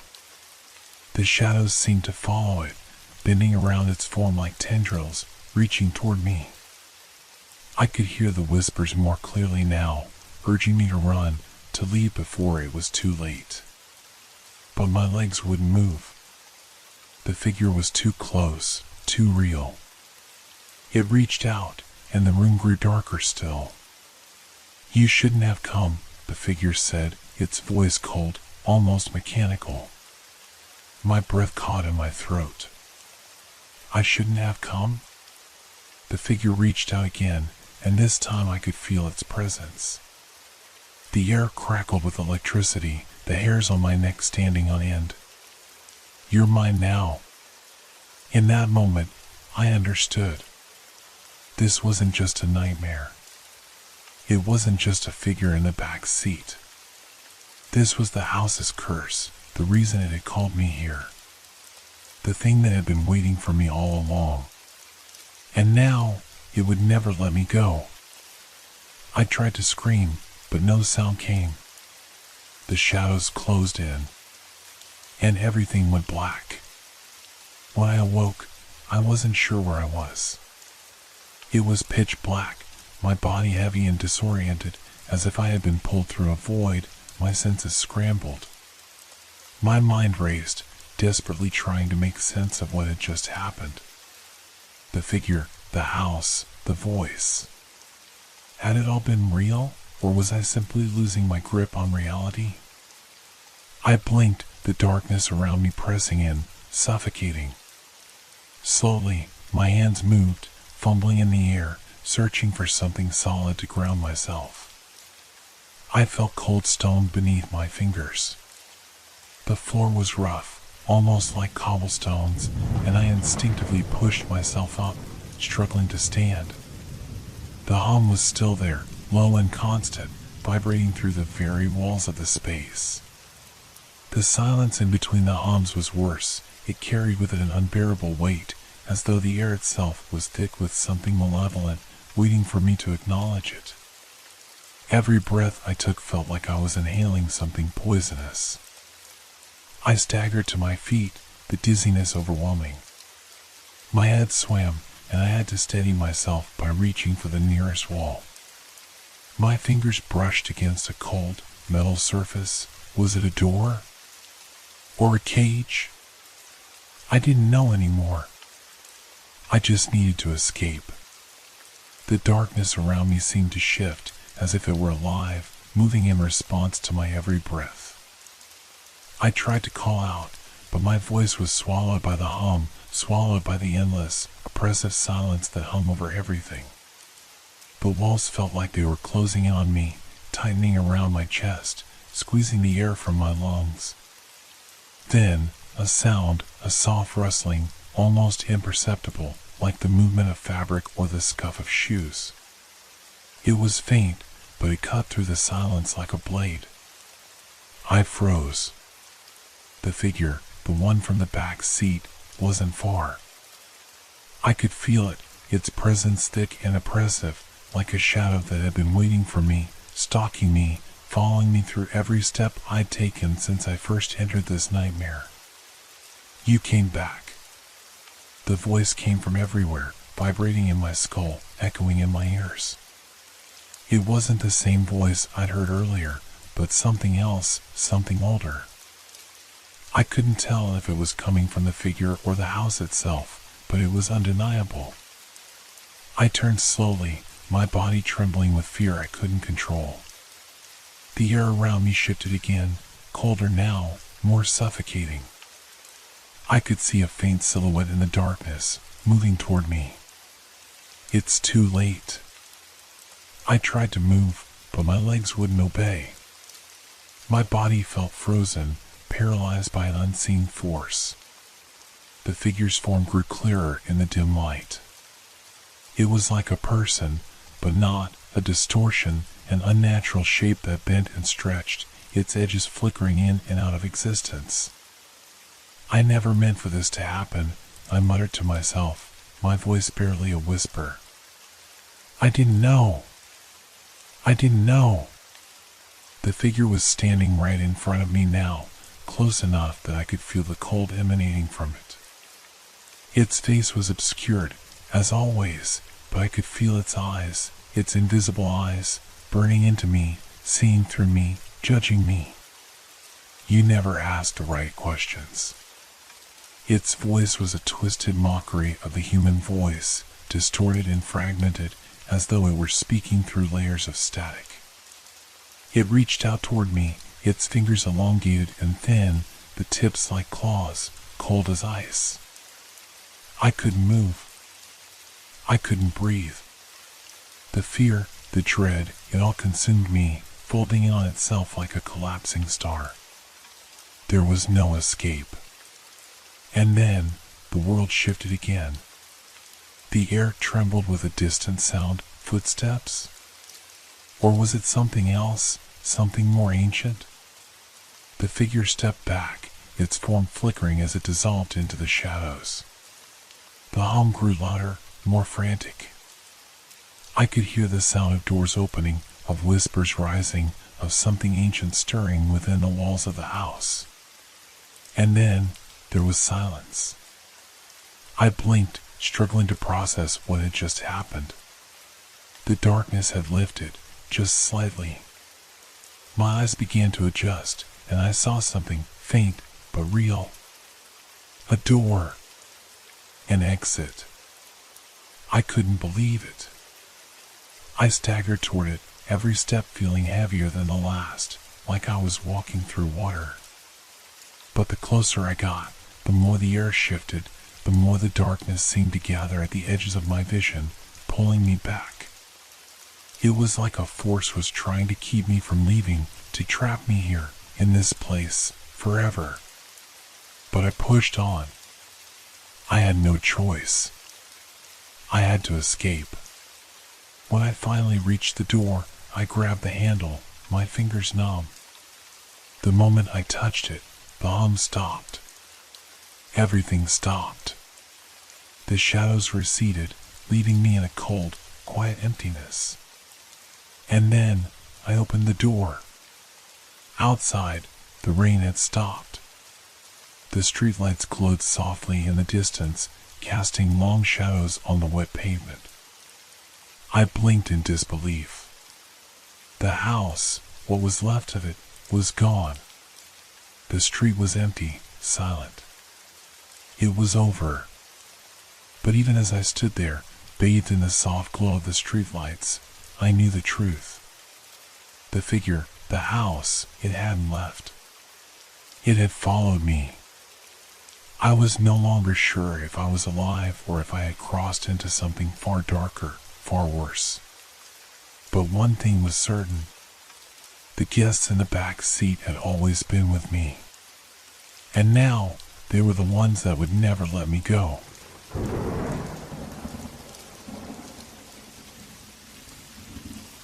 Have you ever wondered if you could see your dreams while you were awake?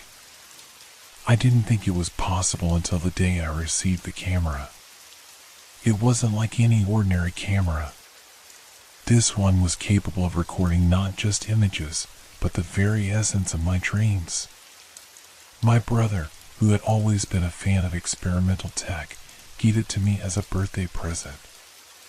He called it the Dreamcatcher. He said it was a prototype, still in the testing phase, but it could capture things that ordinary cameras couldn't. At first, I thought it was just another one of his eccentric gifts, something to entertain me for a while, but I couldn't have been more wrong. The first night I used it, I was fascinated. I had always wondered what happened in the subconscious corners of my mind when I slept.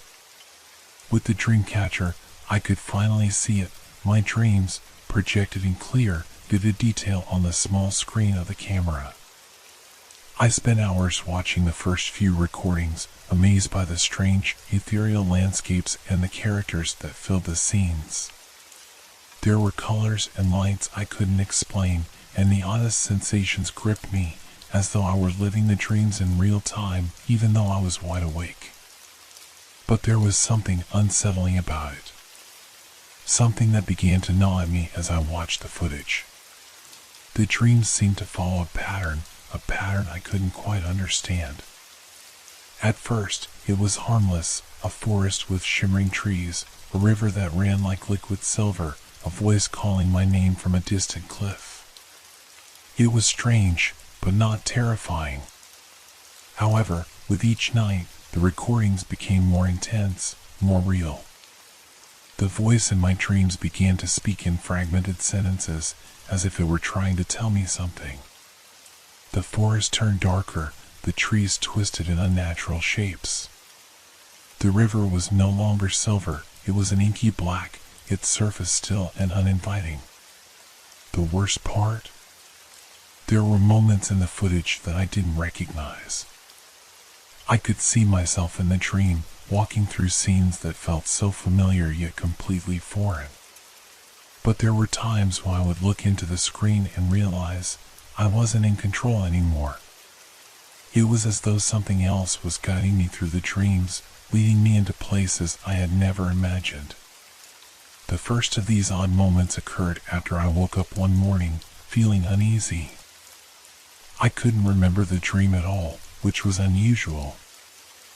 I always remembered at least bits and pieces, but this time, nothing.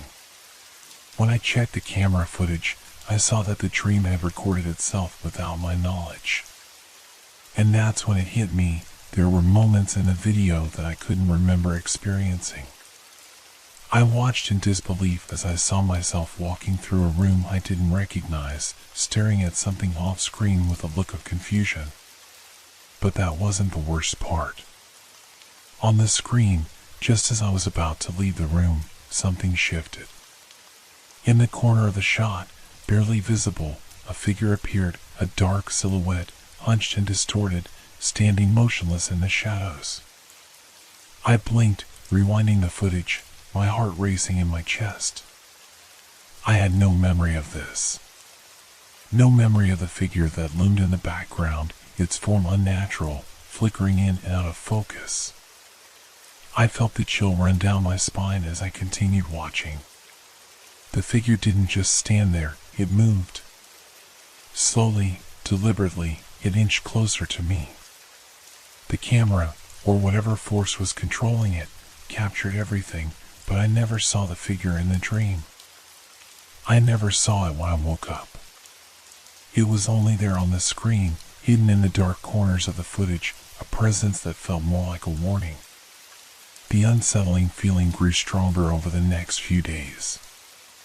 I couldn't shake the sense that something was wrong. The dream recordings became harder to ignore.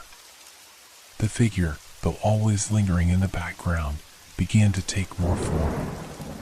It wasn't just a silhouette anymore, it had features, twisted, distorted features, and it was always watching me. At times, I would wake up in the middle of the night, convinced that someone or something was in my room, lurking in the shadows, waiting for me to fall back asleep. But when I checked the footage in the morning, I found nothing. Or at least, nothing I could explain. I was beginning to feel like I was losing my grip on reality. The dreams weren't just dreams anymore. They were becoming something else, something that crossed into my waking life. One night, I decided to take a different approach. I wanted to see just how much the camera could capture. So, I set it up beside my bed and let it record as I fell asleep. I didn't want to watch the footage the next morning. I needed to know what was happening while I was sleeping to understand why things were changing. I had to know if there was something I wasn't seeing. When I woke up, the room felt different, darker, somehow. I checked the camera. The footage played back in real time, just as I had hoped. But when I reached the part where I was supposed to be asleep, I froze. There, standing in the corner of my room, was the figure. But this time, it wasn't just standing.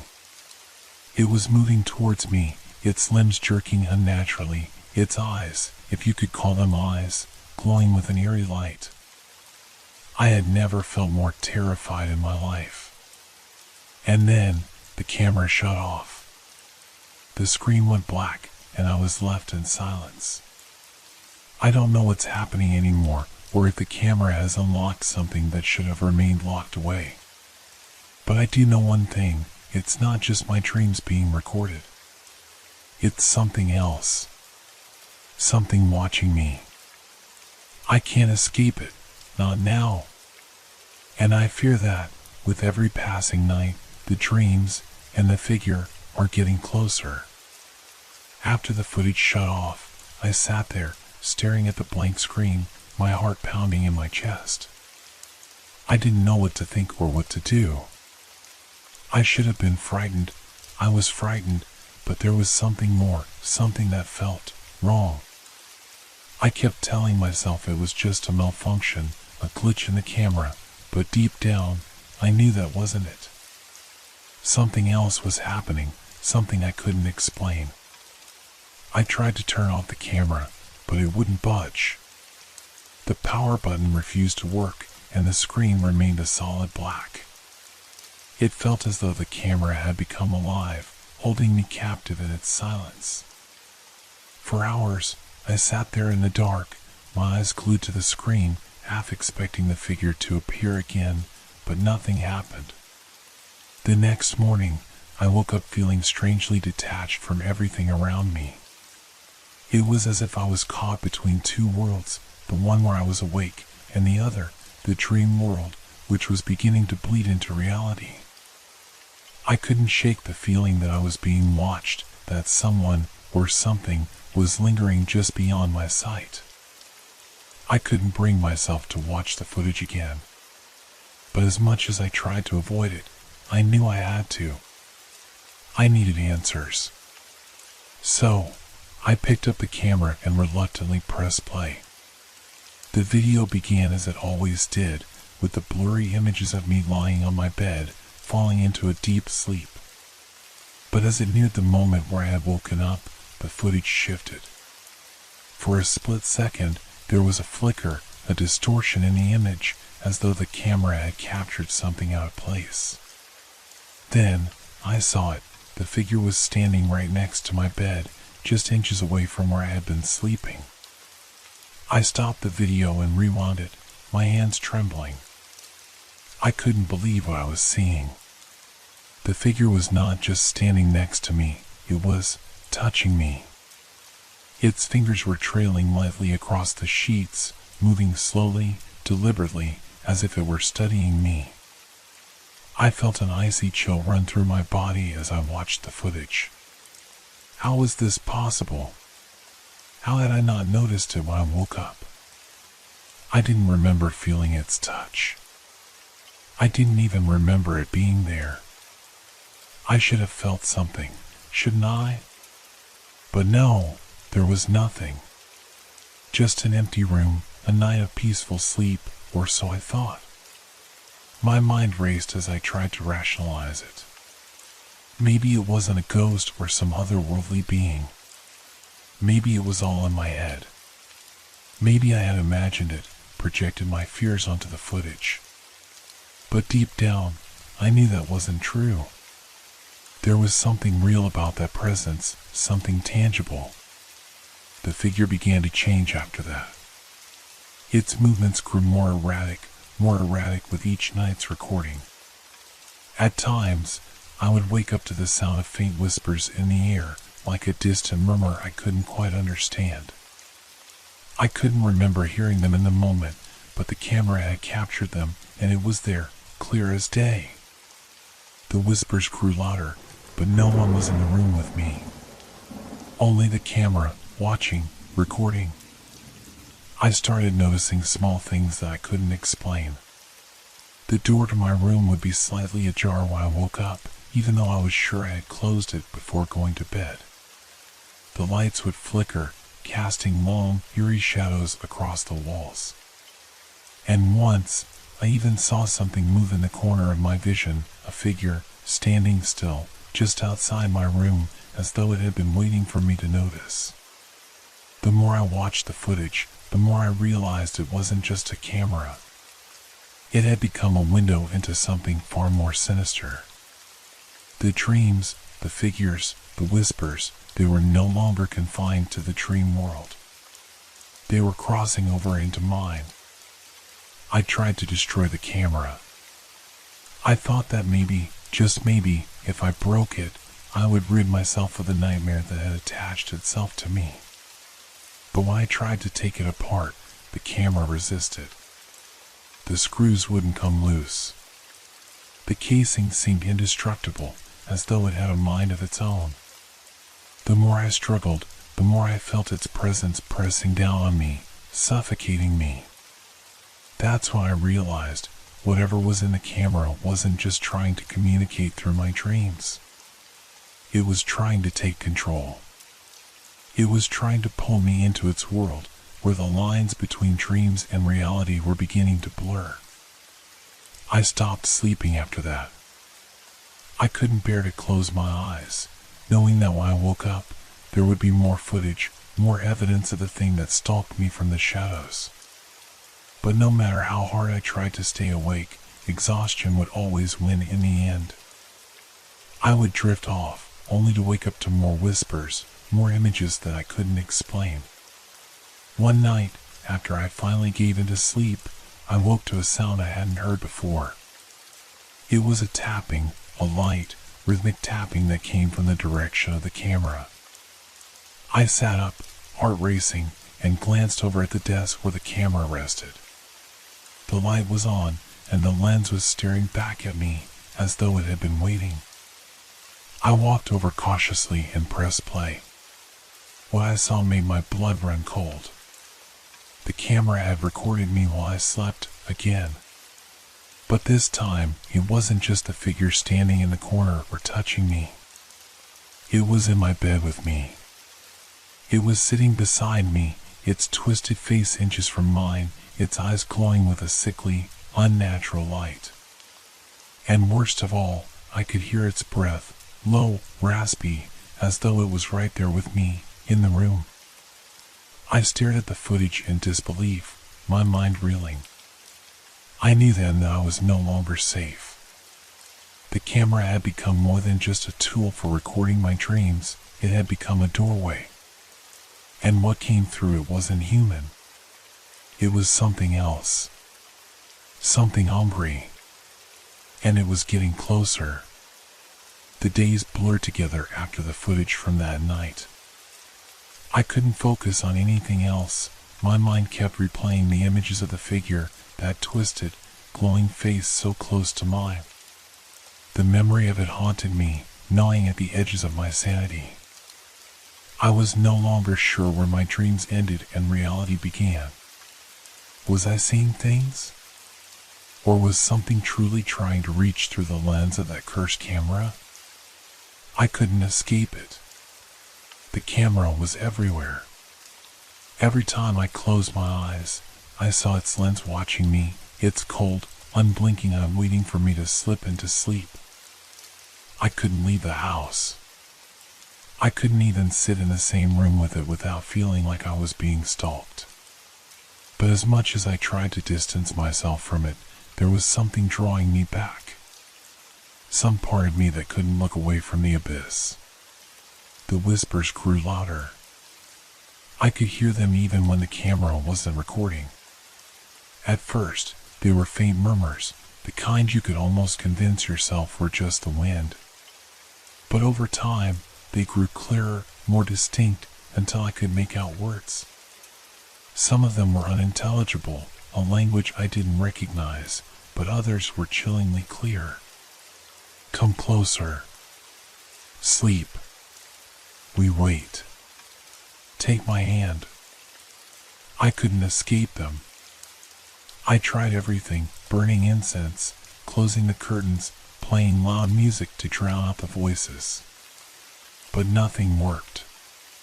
The whispers seeped through the walls, through the air, through my very thoughts. Every moment felt like an eternity, the weight of the unseen presence pressing down on me. The camera's grip on me tightened. I tried to ignore it, but it was always there, lurking in the corner of my vision. I couldn't help myself. I had to see what it had recorded.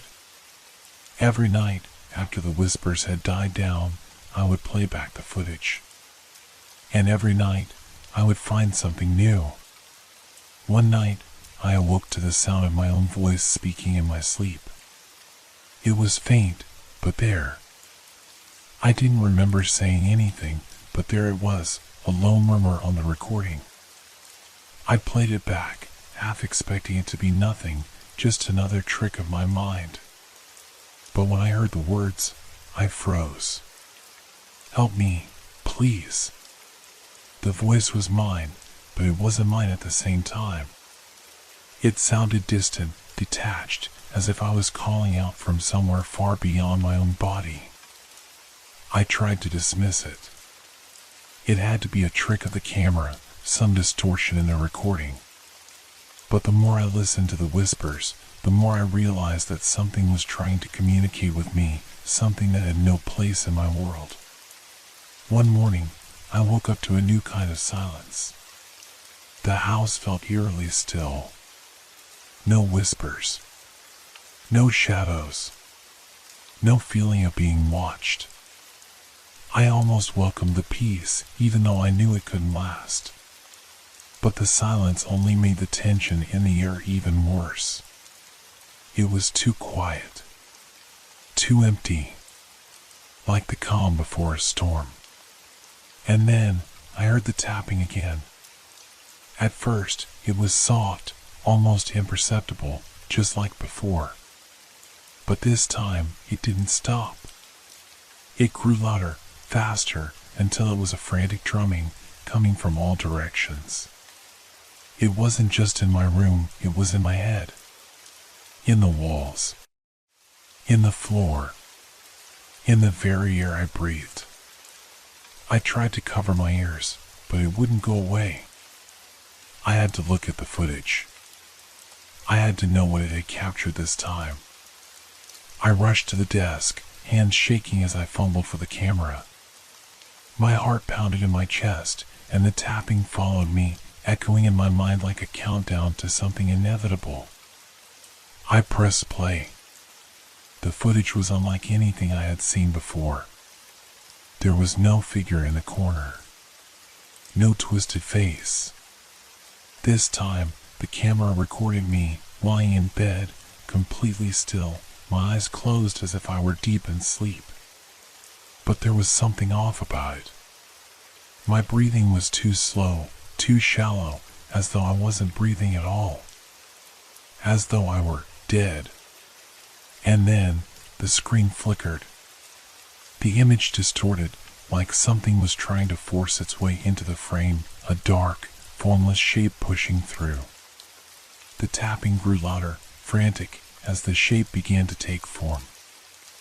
I saw it, what had been haunting my dreams. It was a figure, but not like the ones before. This one was different. It had no face, only a hollow space where its features should have been. It was towering, unnaturally tall, its limbs elongated and twisted in ways that shouldn't have been possible. Its body was black, a void, like something made of shadows. And then it moved. It stepped closer to me, so close that I could almost feel its cold, oppressive presence through the screen. Its fingers reached down, slowly, deliberately, and touched my chest. I jumped back from the camera, my breath coming in short, panicked gasps. I felt nauseous, dizzy, like the air around me was thinning, suffocating me. I had to get away from it. I had to leave. But when I looked up, I froze. The figure, its outline, its presence, was standing in the doorway. It was real. It was in the room with me. I stumbled backward, my legs giving way beneath me. My mind was racing, trying to make sense of it, but it didn't matter. The thing was here. The camera had shown me everything, had pulled me into its world, and now it was pulling me closer. I could feel it, like cold fingers curling around my mind, my soul. And as it took another step forward, the whispers returned, louder this time, insistent. Come closer. Sleep. We wait. And I knew, in that moment, that I wasn't going to survive this. I don't remember exactly when the darkness fully enveloped me. One moment, I was staring at the figure standing in the doorway, its form twisted and unnatural, and the next, I wasn't in the room anymore. I was somewhere else, somewhere far beyond the walls of my house. It was a place that felt both familiar and utterly alien. The air was thick with an oppressive fog, making it hard to see more than a few feet in front of me. The world seemed to stretch endlessly in every direction, an endless gray void, void of light or warmth. The ground beneath me was soft, spongy, like I was walking on something that wasn't quite solid. Every step I took echoed in the emptiness, a dull thud that seemed to reverberate in my very bones. The whispers were here, too, swirling around me in the thick air, like a cacophony of voices trying to reach out and pull me deeper into the abyss. Where are you? The voice was faint, distant, almost a breath on the wind. Why did you run? I couldn't see anything, but I could feel something following me. Something watching, something waiting. I turned in a circle, but the fog was endless. No walls. No windows. Nothing but the swirling gray that made it impossible to tell which way I was facing. The camera had brought me here.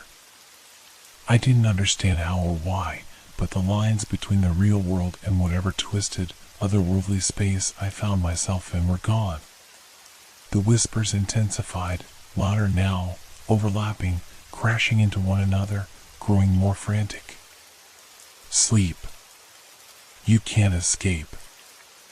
I stumbled backward, my breath short and erratic. I could feel the cold growing deeper, like icy hands reaching into my chest, squeezing my heart, threatening to crush it. Something was coming for me, but I couldn't tell where it was. The air was so thick, it felt as though it was alive, pressing in on me from all sides. A figure appeared in the distance, its shape barely visible through the fog. It was moving toward me, slowly, deliberately, but with an unnerving speed. I knew who it was before I even saw its face. It was the same figure from the camera. The shadowy, faceless thing that had haunted my dreams. Now it was here, in this strange place, its limbs stretching unnaturally long, its fingers twitching as if eager to reach me. My heart pounded. My mind screamed for me to run, but my legs refused to move. I couldn't tear my gaze away from the thing that was slowly approaching, its presence suffocating, a weight that made it feel as though the very air itself was alive with malevolence. And then, I felt it. A cold hand brushed against my shoulder, so light that at first, I thought I was imagining it. But then I felt the pressure, the grip, like fingers pressing into my flesh, and I turned around in terror. It wasn't just one figure. There were more now. Hundreds of them. They were standing in the fog, watching me, unmoving, their hollow faces staring into mine. Their eyes, they weren't eyes at all, but voids. Empty blackness that sucked the life out of everything it touched. Their hands stretched toward me, reaching, calling my name. But it wasn't my name. It was a sound that felt wrong. Twisted. Come closer. The words were no longer whispers. They were commands, invasive, suffocating, pulling me toward them like a tide. I couldn't resist. I couldn't breathe. And then, just as it felt like I would be swallowed whole, I woke up. I gasped for air, my body trembling uncontrollably, drenched in sweat. My hands were clutching the bed sheets so tightly my knuckles were white. I blinked rapidly, trying to shake off the feeling of the fog, of the cold hands that had gripped me so tightly. But even though I was back in my room, the feeling of their touch lingered, like ice running through my veins. It was the middle of the night, the moon casting pale light through the window. I looked around, trying to ground myself in reality, but something was wrong. The room was different somehow. The shadows seemed deeper, more menacing, the silence thicker. And then I saw it. On the edge of my bed, resting on the floor where I had thrown it earlier, the camera was blinking. The lens was staring at me. I felt the bile rise in my throat as I slowly reached for it, my hand shaking. The camera's screen flickered to life, and I could see the images flashing on it, too fast for me to fully comprehend. There were shapes. Moving shapes. Figures. More of them. They were shifting, blending into one another. And then, in the center of the screen, I saw it. My face. But it wasn't me. It was someone, something else. Its eyes were wide, unblinking, staring straight at the camera. It wasn't human. It was a twisted mockery, a grotesque version of myself, and I could feel its gaze boring into my very soul. The figure on the screen opened its mouth and whispered, "You're ours now." I couldn't breathe. I couldn't move. My mind was spinning as the screen flickered again, showing something darker, something far worse. The shadowy figure, standing just behind me. I felt it before I saw it. The air in the room went cold, too cold, and I knew, without a doubt, that it was here. It had crossed the line, it had found its way into my world. And now, there was nowhere left to hide. The shadow behind me grew larger, its form becoming clearer with every passing second. I wanted to scream, to run, to do anything, but my body refused to obey. My heart hammered in my chest, my breath shallow, caught somewhere between terror and disbelief. I could feel the presence pressing in, just inches away, its cold, unnatural energy seeping into the very air around me. The camera on the floor continued to blink, its light now erratic, flickering like a dying star.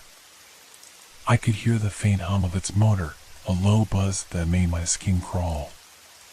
It was impossible to look away from the screen.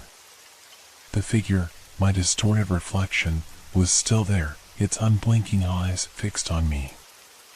Its mouth moved again, but no words came out, just a low, guttural sound that vibrated in my skull. "Why are you looking at me?" I whispered, the words falling from my lips before I even realized I had spoken. The room felt like it was shrinking, the walls closing in as if the very space around me was alive and hungry. Suddenly, the figure on the screen began to move. It wasn't just a mirror image anymore, it was something else, something trying to break free. Its hands reached out, not toward the lens, but toward me. The fingers stretched impossibly long, and then the screen cracked, splintering into jagged lines that bled blackness. I could feel it. The pull. It wasn't just on the screen. It was inside me, tugging at my thoughts, at my very essence. The shadow behind me shifted again, and I turned my head just slightly, just enough to catch a glimpse of it in the corner of my vision. It was there. The thing was almost right next to me, its presence suffocating. I could hear its breath, or was it mine? The sound was ragged, heavy, a noise that seemed to come from deep within the earth itself. My muscles locked up, unable to move, unable to escape. The camera, still on the floor, flickered once more. The screen went black for a split second, and in that moment, I felt a surge of something cold and desperate push through me, like a last-ditch attempt to resist. But it was futile. As soon as the screen came back to life, the shadow moved closer. It wasn't just a shape anymore, it had form. A twisted, contorted body of limbs, all angles and jagged movements, a thing that shouldn't exist, but now was. The air was so thick I could hardly breathe. The temperature had dropped so low that I could see my breath clouding in front of me, like the icy exhale of something ancient and long dead. No! I screamed, finally finding my voice, but it was too late. The shadow was reaching for me, its fingers extending further, the blackness in its grasp swallowing up everything it touched. I could feel the weight of its presence on me, its coldness seeping through my skin, filling my chest, wrapping around my heart. The last thing I remembered before the darkness overtook me was the camera blinking one final time. Its screen showed only one image, the figure on the screen, standing behind me, eyes wide and knowing, as if it had been waiting for this moment. And then, everything went black. When I woke, it wasn't in my bed. It wasn't in the same room. The space I found myself in was cold, barren, empty. There were no windows, no doors, just white walls that stretched on endlessly in every direction, an oppressive blankness that made it feel like I was trapped inside some impossible void. I sat up, the floor beneath me smooth and sterile. My hands trembled as I touched my face, feeling the cold sweat still clinging to my skin. My chest ached as though something had been torn from me. I looked around, panic rising, but there was no sign of the shadow, no sign of anything. Only the camera. It sat in the middle of the room, its lens pointed directly at me. The screen was glowing softly, as though it were alive. And when I reached out, my fingers brushing the cold surface, it flickered to life. The first thing I saw was the image of my face, distorted, twisted beyond recognition, just like in the dream. My mouth opened, but no sound came out. I tried to scream, but I couldn't. The figure on the screen was still there, still watching, still waiting. But now, there was something else. In the corner of the screen, there was a new figure. It was dark, almost invisible, but I could make it out, the shape of a body, the outline of limbs, all wrong. It wasn't just an image. It was moving, slowly, methodically, its hands reaching toward the screen. Towards me. I didn't need to look behind me to know it was there. I could feel it. I could feel it in my bones, in my soul. The thing had come through, and now it was here. And there was nowhere left to run. I closed my eyes, unable to look at the screen any longer, but the camera kept recording. And I knew, deep down, that it had recorded me, and everything I had become. The shadow was not just in my dreams anymore. It was in me, and I would never escape.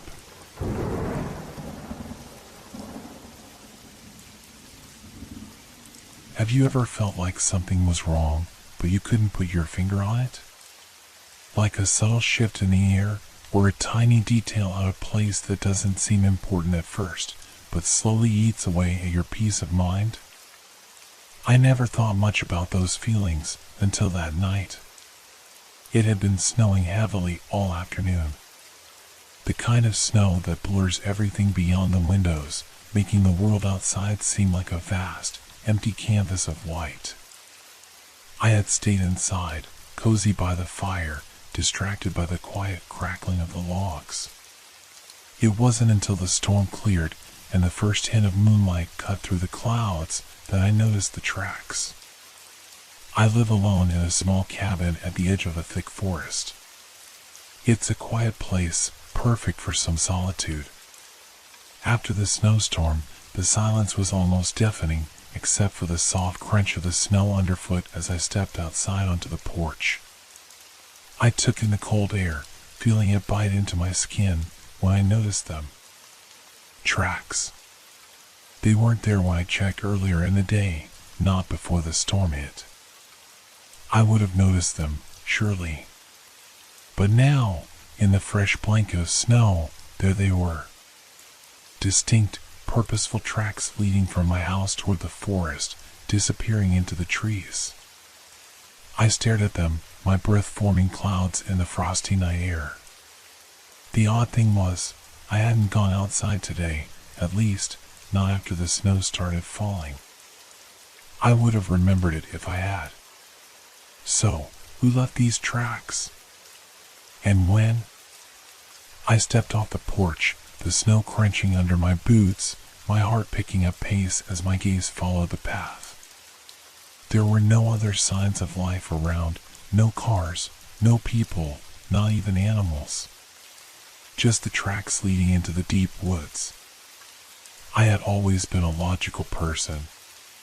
My first instinct was to dismiss the thought of anything strange.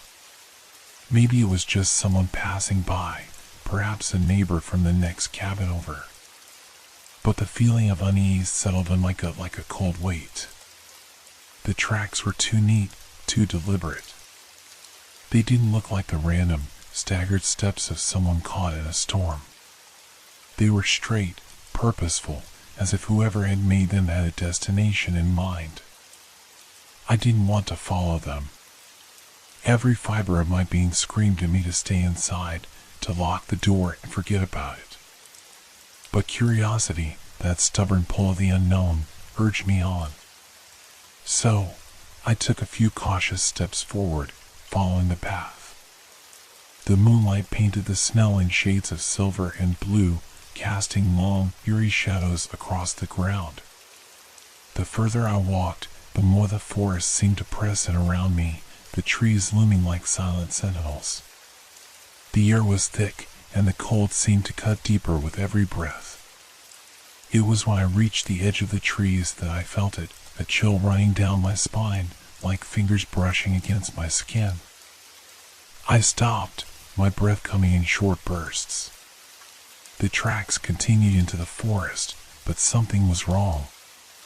The further I looked, the more the tracks seemed off. The last few steps before the trail disappeared seemed different. The distance between them grew, as if the person making them was walking faster, maybe even running.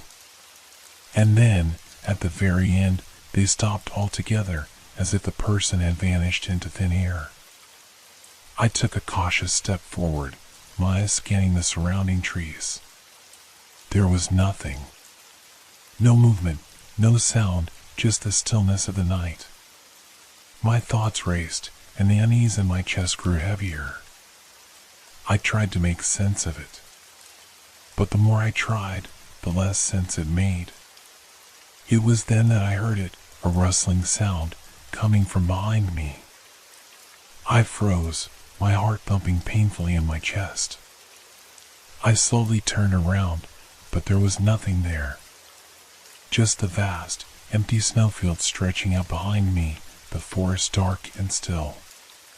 For a moment, I considered heading back to the safety of the cabin. But something stopped me. A feeling that I couldn't quite explain. I had to know more.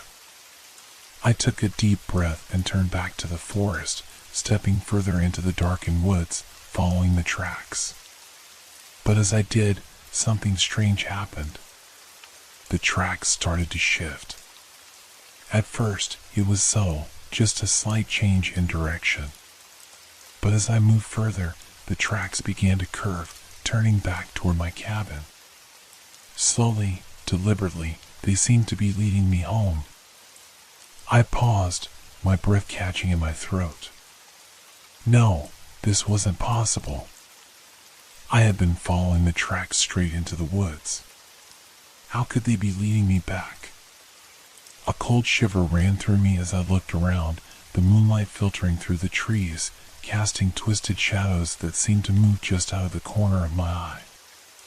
The rustling sound returned, louder this time and closer.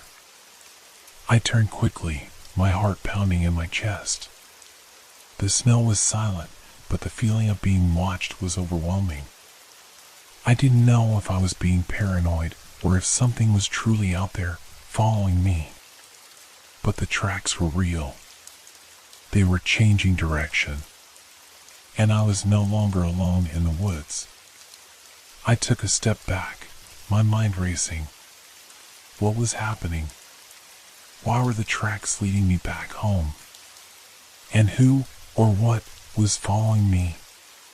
The silence of the forest was broken by another sound, one that sent a jolt of fear through my veins.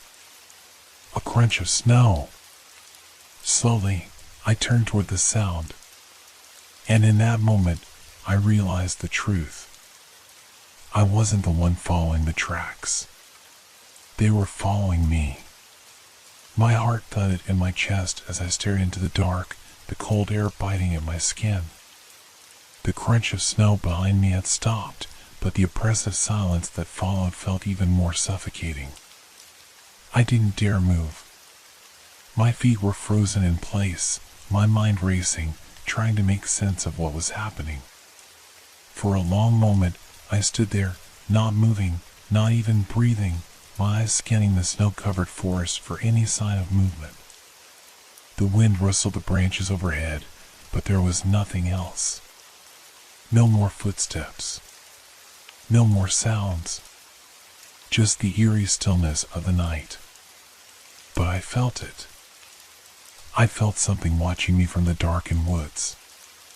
A presence, an intangible weight that seemed to settle on my shoulders, pressing me down. Every muscle in my body screamed at me to run, to get back to the safety of the cabin, but my legs refused to move. I had to find out what was behind me. I had to understand what these tracks meant. With a shuddering breath, I slowly turned back around and started to walk toward the cabin, keeping my gaze on the ground. The tracks in the snow were now undeniably leading me back. But with each step, they seemed to shift and change, as if they were adjusting to my movements, anticipating my next move. It was impossible. How could the tracks be leading me back when I hadn't been this far into the woods yet? I couldn't shake the feeling that something was wrong, that I wasn't alone. The forest seemed to close in around me, the trees towering like dark sentinels, watching my every move. I kept my eyes trained on the snow in front of me, trying to focus, trying to ignore the growing sense of dread in the pit of my stomach. Then, I heard it again. The crunching of snow. This time, it was closer. So close, I could almost feel the weight of it beneath my feet, as though someone was right behind me, mirroring my every step. I didn't dare look back. I couldn't. If I did, I knew I would lose what little composure I had left. My breath quickened, and I broke into a near run, my boots slipping on the snow as I tried to make my way back to the cabin. The wind howled through the trees, drowning out the sounds of my footsteps, but the presence behind me was undeniable. I could almost hear its breathing, shallow and ragged, as if it were right on my heels. I glanced over my shoulder, just for a moment, just enough to catch a glimpse of movement in the darkness. A shadow. A tall, distorted figure that seemed to flicker and shift with the wind. It was there 1 second, gone the next. But I could feel it, just beyond my sight. Watching. Waiting. I stumbled, my heart racing, and I forced myself to keep moving, to push through the terror clawing at my insides. The tracks were still there, leading me forward, but now I could hear them as if they were becoming louder, echoing in the quiet night. The crunching of snow underfoot was no longer just mine. There was something else, something following me, matching my every step.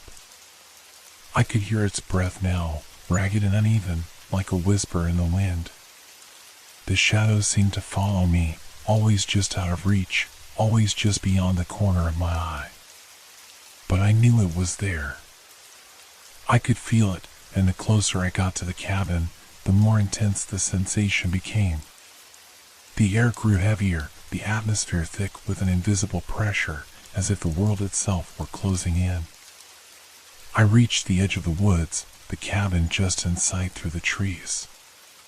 My pulse was pounding in my ears, my legs aching from the effort of running through the deep snow. I had to get inside. I had to make it to safety before whatever was following me caught up. But as I broke through the tree line and saw the warm glow of the cabin in the distance, I froze. The tracks. They stopped. Right at the edge of the woods. There were no more footprints in the snow leading to the cabin. No sign of anyone or anything. Just a thick, uninterrupted layer of snow that stretched between the trees and my front door. I stood there, unable to move, my breath coming in ragged gasps. The shadow was still there, just beyond my vision, its presence pressing in on me like a storm. I looked down at the untouched snow at my feet, and then back into the woods. The tracks had stopped. I didn't understand. I had followed them all the way here, but now they were gone. The silence returned, deafening in its intensity. The weight of the air lifted for just a moment, but the unease that clung to me like a second skin refused to leave. I took a slow step forward, toward the cabin. Then another. And another. I reached the porch, my hands shaking as I fumbled with the door handle. It took all my strength to turn it, but when I finally stepped inside, a sudden, overwhelming sense of relief washed over me. I was safe. The warmth of the cabin, the familiar smell of wood and old books, grounded me, and I slammed the door shut behind me, locking it. For a few minutes, I stood there, breathing heavily, my hands pressed against the door. My pulse slowly began to return to normal, but the unease lingered. I glanced around the small, dimly lit room, the quiet hum of the cabin filling the air. But then my gaze shifted to the window. I couldn't help it. I walked over and peered through the frost-covered glass, my breath fogging up the surface. There was nothing out there. Just the empty, snow-covered yard. Or so I thought. A chill ran down my spine as I saw it, on the porch, just beyond the door. A single track, leading right up to my window. And I realized, with a sinking feeling in my stomach, that I wasn't alone anymore. The tracks had followed me home. I stood frozen, staring at the single track on the porch, my breath now coming in sharp, shallow gasps. The snow had been pristine when I stepped inside. There had been nothing. And yet, now, there it was, one set of fresh, deep footprints leading up to my window. I backed away from the glass, my heart pounding in my chest. My mind raced, trying to make sense of it all. Had I imagined it? Had the snow settled in a way that made it look like the tracks had just appeared? No. No. I knew what I saw. I wasn't imagining this. I turned toward the door, hands trembling as I checked the locks once again. All secure. But the sensation of being watched was suffocating. My mind kept flashing back to the figure I'd glimpsed in the woods. That distorted shadow, flickering at the edge of my vision. Had it followed me here? Was it standing outside, waiting? I walked through the cabin, checking every window and door, pulling the curtains shut. I needed to make sure there were no more tracks. No more signs of anything that didn't belong. But when I reached the back window, I froze again. Another track. A second one, leading right up to the window. And just like the first one, it had no business being there. I hadn't heard anyone approach. The snow should have muffled any sound, yet it was there, unmistakable. I turned back to the center of the room, where the dim light flickered. I felt the weight of the silence pressing in. Every inch of the cabin seemed to close in around me, the walls narrowing like a trap. I had to know. I had to see who or what was out there. But I wasn't sure I was ready for the truth. The thought of looking out that window again terrified me. What if the shadow I had seen in the woods was there, standing in the yard, waiting for me to look? I swallowed hard and forced myself toward the front door. If I was going to figure out what was going on, I couldn't hide inside. I needed to confront whatever was out there. My fingers clutched the door handle, but I hesitated, the panic swelling in my chest. Then, just as I was about to turn the knob, I heard it. A soft scratching noise. Light, almost imperceptible, coming from the back of the house. It was like claws dragging across wood. My blood ran cold. The feeling of being watched intensified, every hair on the back of my neck standing on end. I knew, deep down, that whatever had left the tracks was close, closer than I'd ever realized. The scratching grew louder, more urgent. It was unmistakable now. Someone, or something, was at the back door. I wasn't alone. It had found me. My mind raced, trying to think of what to do. I could run, but to where? The snow would slow me down, and there was nowhere to hide. The woods would swallow me whole, and whatever was out there would find me just like it had found the tracks. No, I couldn't escape. I grabbed the closest object I could find, a heavy wooden chair, and positioned it against the door, bracing myself. But even as I did, I knew it wouldn't stop whatever was out there. The scratching stopped suddenly. I stood there, heart pounding, listening intently. Silence. Nothing. The absence of sound was worse than the noise itself. It felt like the air had thickened, the entire world holding its breath. The longer I stood there, the more my mind spiraled. What was it waiting for? What did it want from me? And then I heard it. A slow, deliberate thud on the roof. The hairs on my neck prickled as the sound echoed across the cabin. It wasn't the wind. It wasn't the weight of snow shifting. No. It was a presence. Something that was moving, pacing above me. I couldn't stand it anymore. I had to see what was out there, even if I didn't want to. I had to know. I slowly backed away from the door, the wooden chair still propped against it. I moved toward the window, my eyes scanning the yard once more. The snow was untouched, except for those tracks. And the more I stared, the more I realized something. The tracks weren't just outside. They had formed a path around the cabin, circling it, wrapping around like a noose. I took a step back. The sense of being trapped was overwhelming. But then, through the glass, I saw it. A shape in the snow. A figure standing just at the edge of the woods. It was distant, barely visible, but it was unmistakably there, silent, still, and watching.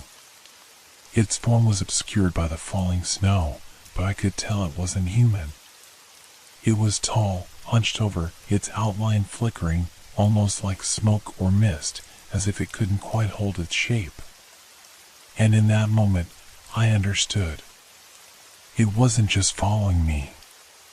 It had always been there. The tracks were its way of pulling me in, guiding me to this point. To make me aware. To make me see it. The scratching began again, this time at the roof above me. Louder. Closer. I couldn't tell if it was trying to get in or just taunting me. I couldn't stay here any longer. My legs felt weak as I backed away from the window, but I knew that whatever was out there, whatever was circling my cabin, wasn't going to let me leave. I had only one choice. I had to fight. Or I had to survive. But as I turned toward the door, the wooden chair blocking my only exit, I realized the tracks weren't just outside. They were inside, too. The panic surged through me, making it hard to breathe, to think. My eyes darted frantically around the room. The tracks were inside now. I couldn't believe it. The reality of the situation was setting in with a gut-wrenching force. I had only one door, one possible way out, and it was blocked. The windows were all sealed tight. I was trapped. I backed away from the door, trying to stay calm, my hands shaking as I pressed my back against the wall. The sound of the scratching on the roof was louder now, no longer soft and tentative. It was deliberate, slow, like something was pacing, waiting for its next move. But what terrified me more was the eerie silence that filled the cabin now that the scratching had stopped. The calm before the storm. I didn't know what to do. My thoughts felt like a whirlpool, spinning faster and faster, threatening to drown me. Every part of me screamed to run, but where? The woods were out there. The figure was still there, just beyond my reach. And the tracks that had somehow appeared inside the house, were getting closer. I glanced at the floor. There it was again, the distinct imprint of something large, heavy, dragging across the carpet. It wasn't a normal footprint. It was almost smeared, like something had slid or crawled across the floor, its shape vague, its movement impossible to follow. My pulse quickened. The figure wasn't just in the snow anymore. It had crossed into the house. My mind screamed at me to wake up from this nightmare, but I knew it wasn't a dream. I was wide awake. The fear I felt was real. The danger was real. I couldn't stay still. I rushed to the back door, desperate. The chair was still blocking the way, but I grabbed the nearest object I could, an old kitchen knife I'd left on the counter earlier, and used it to pry at the legs of the chair, trying to move it. But the door wouldn't budge. I could hear something now, closer than before. A soft thump, thump, thump. Slow, methodical. It was behind me. I spun around, the knife still gripped in my hand. My breath was sharp, ragged. I heard a creaking sound, the floorboards groaning as something heavy shifted across them.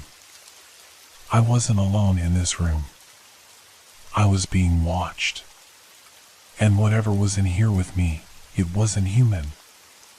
I could feel its presence, like an overwhelming weight pressing against my chest. It wasn't something that could be fought with a knife. It wasn't something that could be reasoned with or explained. It was something that had been waiting for me to make a move. And now it was moving toward me. I could hear the scraping sound again. Closer this time. No longer on the roof, but moving across the floor, dragging itself closer, inch by inch. The air was thick with an oppressive, cold heaviness. I could feel the temperature dropping, the breath in my lungs turning to frost. The darkness around me seemed to swallow up all the light, making it harder to see, harder to think. My eyes darted around the room, searching for any possible escape. The back window was still there, but it was too high up for me to reach. The front door was locked and blocked. There was nowhere to go. And then I saw it. A shadow, deep and black, in the corner of the room.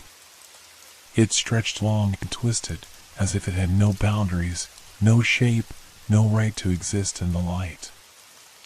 I backed away from it, but the shadow moved with me. It didn't flicker. It didn't shrink. It simply stretched and grew, following me as though it had a will of its own. And then the silence returned. The scratching, the creaking, all of it stopped. I was alone, but I didn't believe it. Not for a second. I turned toward the shadow, heart pounding. My hand shook as I raised the knife, the tip of the blade trembling in the air. The shadow seemed to watch me, waiting for me to make the first move, just like the figure in the snow. Just like the tracks that led here. I stood frozen for what felt like an eternity, unable to breathe, unable to move. The shadow didn't advance, but it didn't retreat either. It simply watched. It loomed in the corner, like it had been there for far longer than I could have imagined, like it had always been there, hiding in the dark corners of my mind. I knew I had no choice. If I didn't act now, I would never escape. I had to confront it, whatever it was. But just as I took a step forward, the shadow reached out, its edges curling like fingers, pulling itself toward me. I screamed, a primal, desperate sound that echoed through the empty cabin. I stumbled backward, tripping over something, another track, another mark, another sign that it was here with me.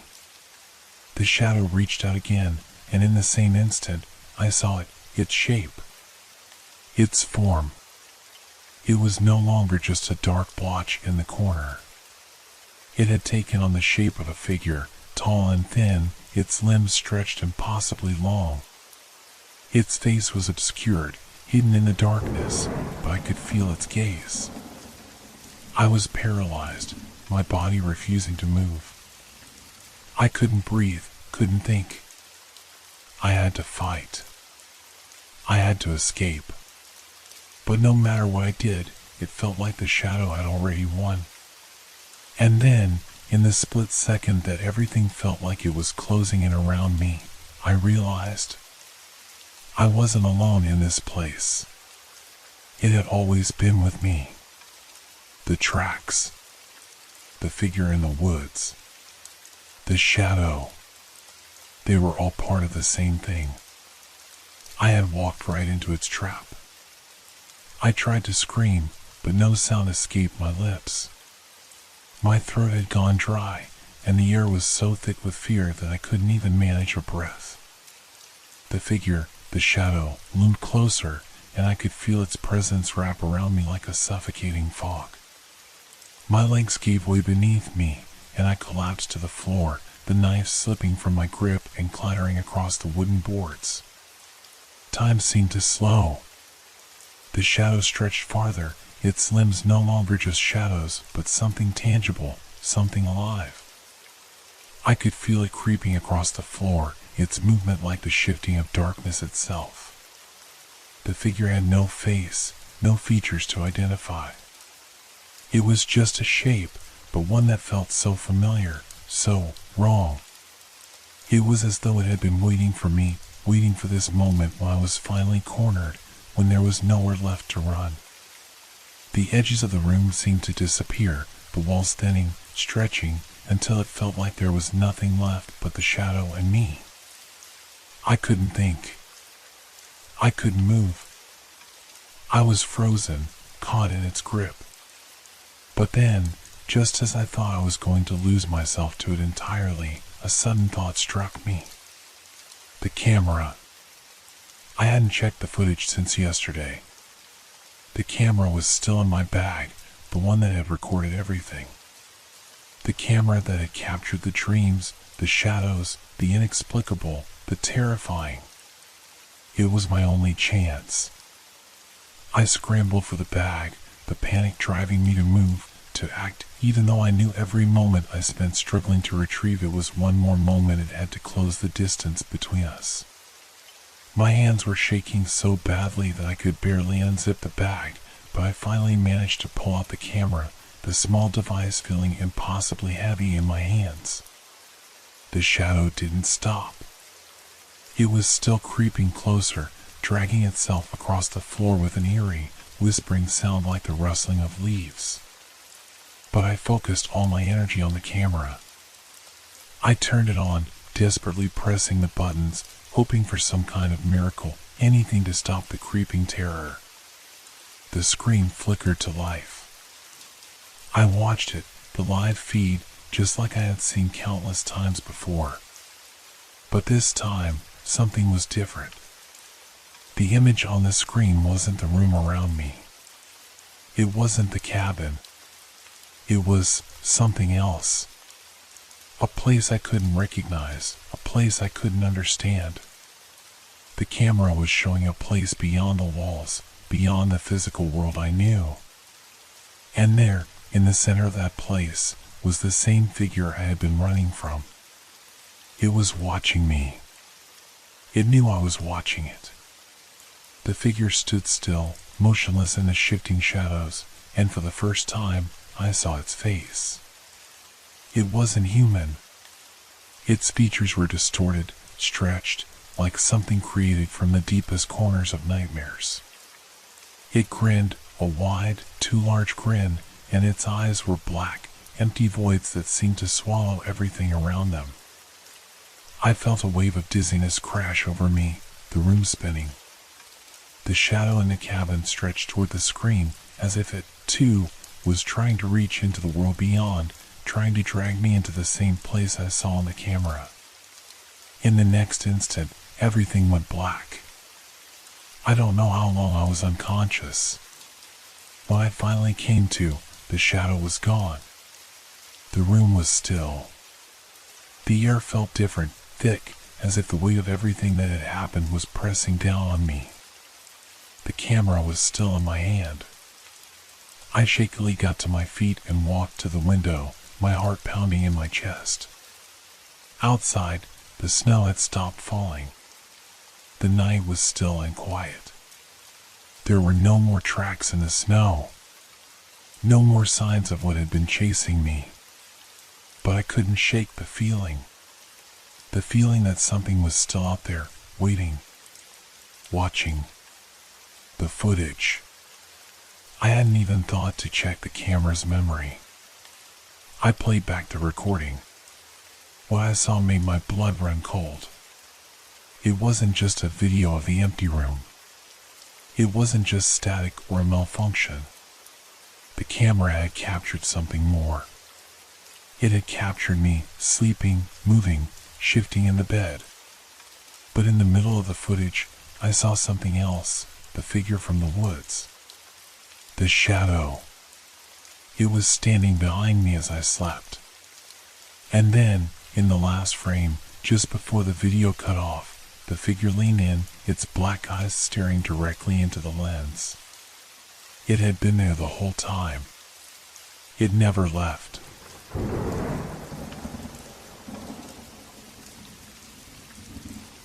Have you ever woken up and found that something in your own space has completely changed? Something so out of place that you could swear you had dreamed it into existence? That's how I felt that morning, like I had stumbled into another world, a world where the rules of reality no longer applied. It was just after sunrise when I opened my eyes. The faint light of early morning crept in through the blinds, painting lines of soft gold across the room. My room. The one I had lived in for years. But today, something was different.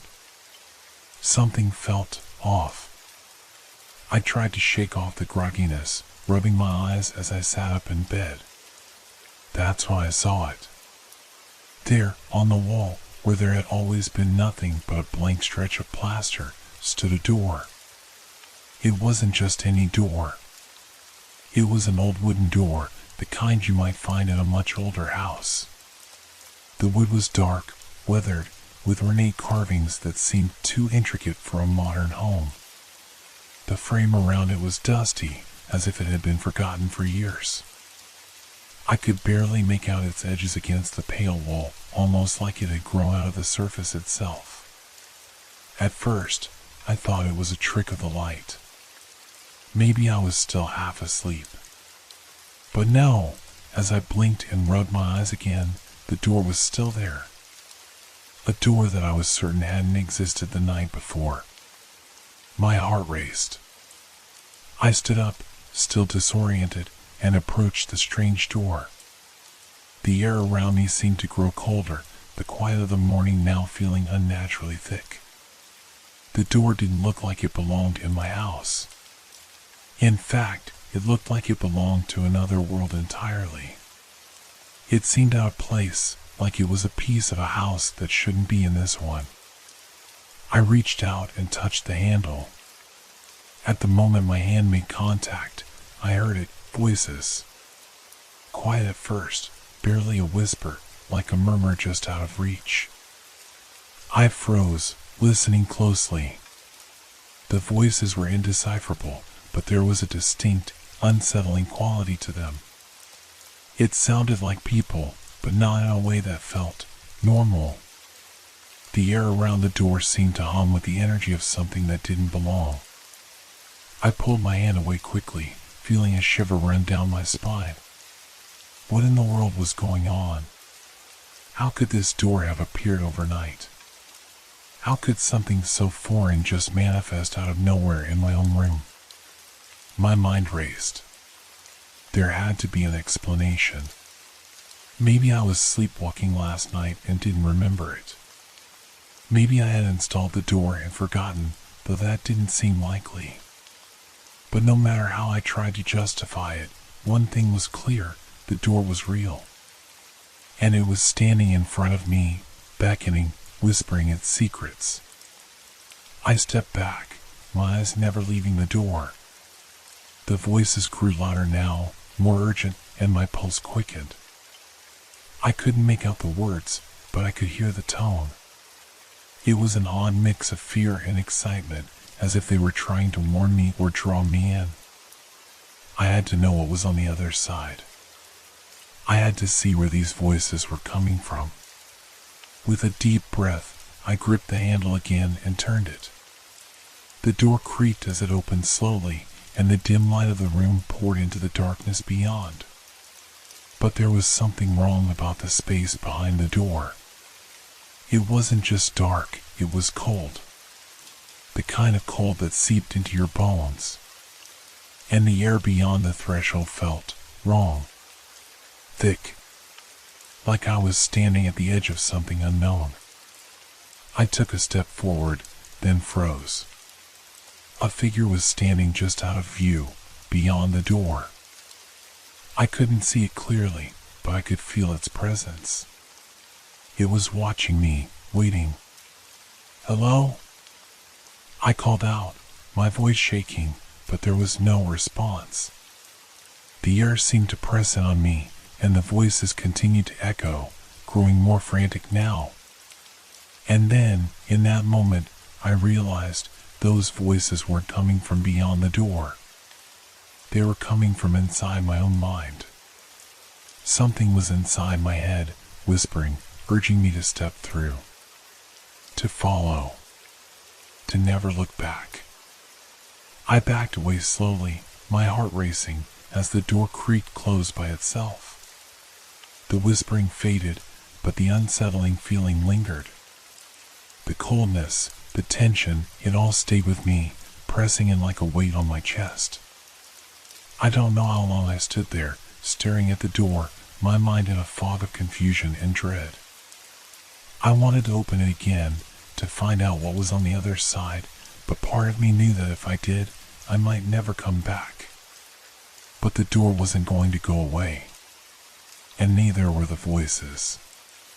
That night, I couldn't shake the feeling of being watched. Every creak of the house, every shift in the air, felt like it was coming from the direction of that door. I tried to ignore it, tried to convince myself it was just a trick of my imagination. But deep down, I knew something was wrong. Something beyond normal was happening in my house. I couldn't get back to sleep. Every time I closed my eyes, I saw the door in my mind. The cold, dark space beyond it. The unsettling feeling of being drawn to it, of being called by something or someone on the other side. I turned on the lights, pacing the room, trying to calm myself. The voice inside my head kept growing louder, but it wasn't just one voice now. It was a chorus, soft, whispering, but unmistakably distinct, as if many were speaking at once. I decided to face it. I couldn't go on like this, in this constant state of fear and uncertainty. I needed to know the truth. I had to understand what the door was, what the voices were, and why they seemed to want something from me. I grabbed a flashlight and walked towards the door. My hand shook slightly as I reached for the handle again. The door, though silent, seemed to hum as if it knew I was there. This time, when I turned the handle, the door opened easily, almost as if it was expecting me. Beyond the threshold, nothing was visible except an inky blackness that swallowed the light from my flashlight. It was like the darkness didn't belong to the room, it belonged to something else. The voices were louder now, clear enough for me to make out words, though the language was strange and distorted. They were speaking rapidly, as if trying to tell me something urgent. But I couldn't understand them.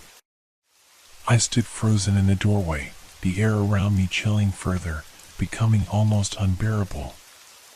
A new sound now accompanied the voices, a faint scraping noise, like claws dragging across metal. It seemed to come from deeper within the darkness, and it filled me with a primal sense of terror.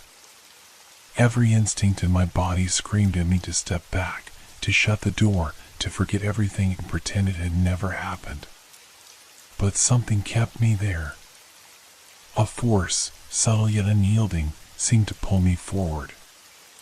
I took a step into the darkness, my heart pounding in my chest, the flashlight's beam trembling in my grip. The scraping sound grew louder, closer. My breath quickened. I was no longer sure if the darkness was just a physical void or if it was something else, something alive. The air seemed to vibrate, and the floor under my feet felt like it was shifting, as if the very structure of my home was warping around me. Then, the scraping stopped. Suddenly, the voices ceased. And the air, thick with cold, became still. Too still. I tried to back away, but my legs felt like they were rooted to the spot. My throat tightened, and my mouth was dry. Something was waiting for me in the dark. I could feel its presence, looming just beyond the edge of the flashlight's beam. There was a sound then, a soft sound, like a door creaking open. I turned around sharply, but there was nothing there. Only the usual familiar walls of my room, the bed, the window. I blinked. The door was gone. I could see the plain white wall again, just as it had been before.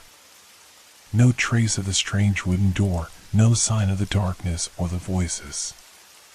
It was as if it had all been a dream. But I knew it wasn't. I could still feel the chill in the air, the weight of something that hadn't quite left. Was it all in my mind? Had I imagined it? The logical part of me wanted to believe that, but the other part, the part that had felt the pressure of the dark, heard the scraping sound, felt the chill, knew something else was happening. Something I couldn't explain. I didn't sleep that night. And the next morning, when I checked again, the door was back. The same wooden door, standing in the exact spot, with the same carvings, the same eerie hum coming from behind it. The whispers returned, louder now, as if they were calling me. But I knew better this time. I knew that whatever was behind that door wasn't meant to be found. I had seen enough. I had heard enough. I wanted to shut the door, to leave it locked away, to pretend it never existed. But something told me the door wouldn't let me. It had found me once, and it would find me again. The only question that remained was, how long before it came for me? Days passed since the door reappeared, but no matter how hard I tried to ignore it, the unease it brought never faded. Each night, I lay in bed, listening to the subtle hum that seemed to come from the walls, the soft whispers that swirled just out of earshot, always faint but always present. I kept telling myself that it was all in my head, that I was overreacting, letting fear get the best of me. But the door remained, and the whispers never stopped. Every morning, I would wake up to find the door still there, standing in the same place, unchanged. And every night, I would lie awake, knowing that the darkness behind it was just waiting for me to open it again. But I couldn't do it. I couldn't bring myself to face whatever was on the other side. Not after the last time. I didn't know what I would find there, but I was sure it wouldn't be anything good. It wasn't just the door that was disturbing me. It was the feeling of being followed, of being watched. I'd started noticing things, small things, out of the corner of my eye. Shadows that moved when they shouldn't, strange shapes that seemed to shift in the corners of my vision. But when I looked directly at them, they were gone. I tried to rationalize it. I tried to tell myself it was just my imagination playing tricks on me, but I knew deep down that something wasn't right. Something in the house, in the very air, had changed. And I was afraid it had something to do with the door. One evening, as I was getting ready for bed, I heard a faint sound, soft but unmistakable, coming from the hallway. It sounded like footsteps. I froze, straining to listen. But it wasn't just the sound of footsteps. It was a scraping sound, like something, or someone, was dragging its feet across the floor. The noise was slow, deliberate, and it seemed to be getting closer, step by step, each one more distinct than the last. I wanted to move, to check what it was, but I couldn't. I was paralyzed with fear, my body frozen in place. The scraping continued, drawing closer, until I could hear it just outside my door. I held my breath, my heart pounding. The footsteps stopped, and for a long moment, there was silence. Then, I heard it. A voice. Soft at first, like a whisper, but unmistakably clear. It wasn't in any language I recognized, but somehow I understood. It was calling my name. I couldn't move. I couldn't even breathe. The voice continued, growing louder, more insistent. I thought I saw something shift in the darkness outside my door, something tall and shadowy, its outline barely visible but unmistakably there. I had to do something. I had to know what was happening, what was behind the door, what was outside my room. But fear kept me rooted in place. I couldn't face it. And then, just like that, the voice stopped. The scraping footsteps faded away.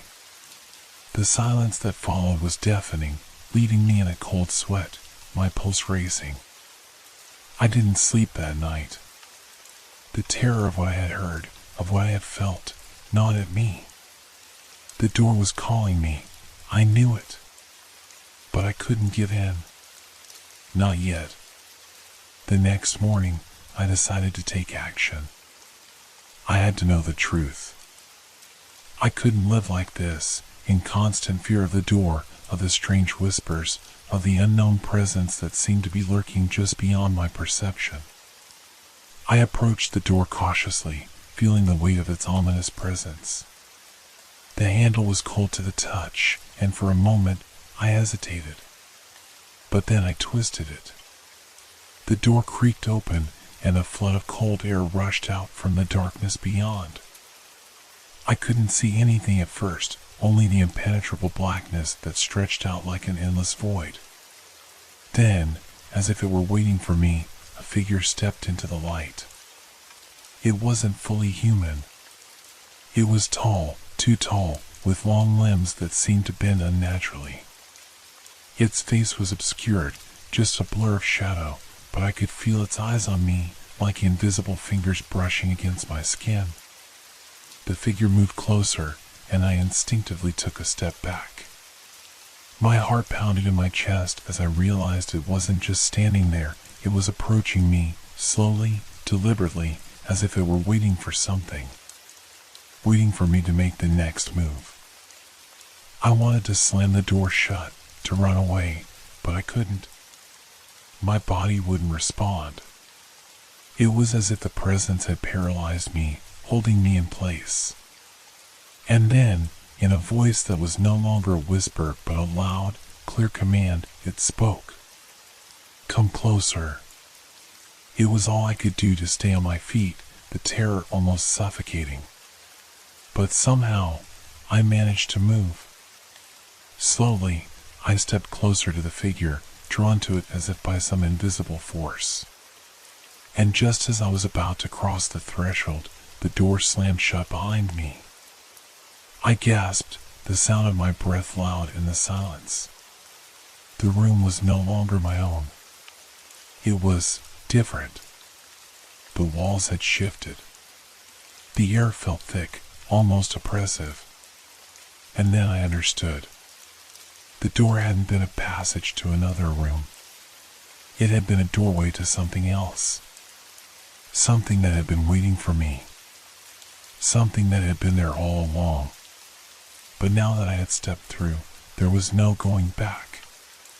And the worst part? I could still hear the voices. They were louder now, filling the room, echoing through the walls. And they weren't just calling my name anymore.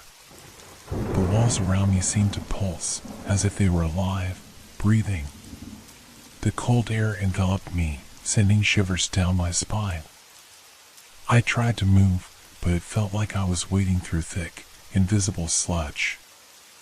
Every step forward was an effort, as though the very ground beneath my feet was fighting to hold me in place. The voices, once faint, were now overwhelming. They swirled around me, a cacophony of whispers and murmurs, each one too distorted to understand, yet carrying a palpable sense of urgency.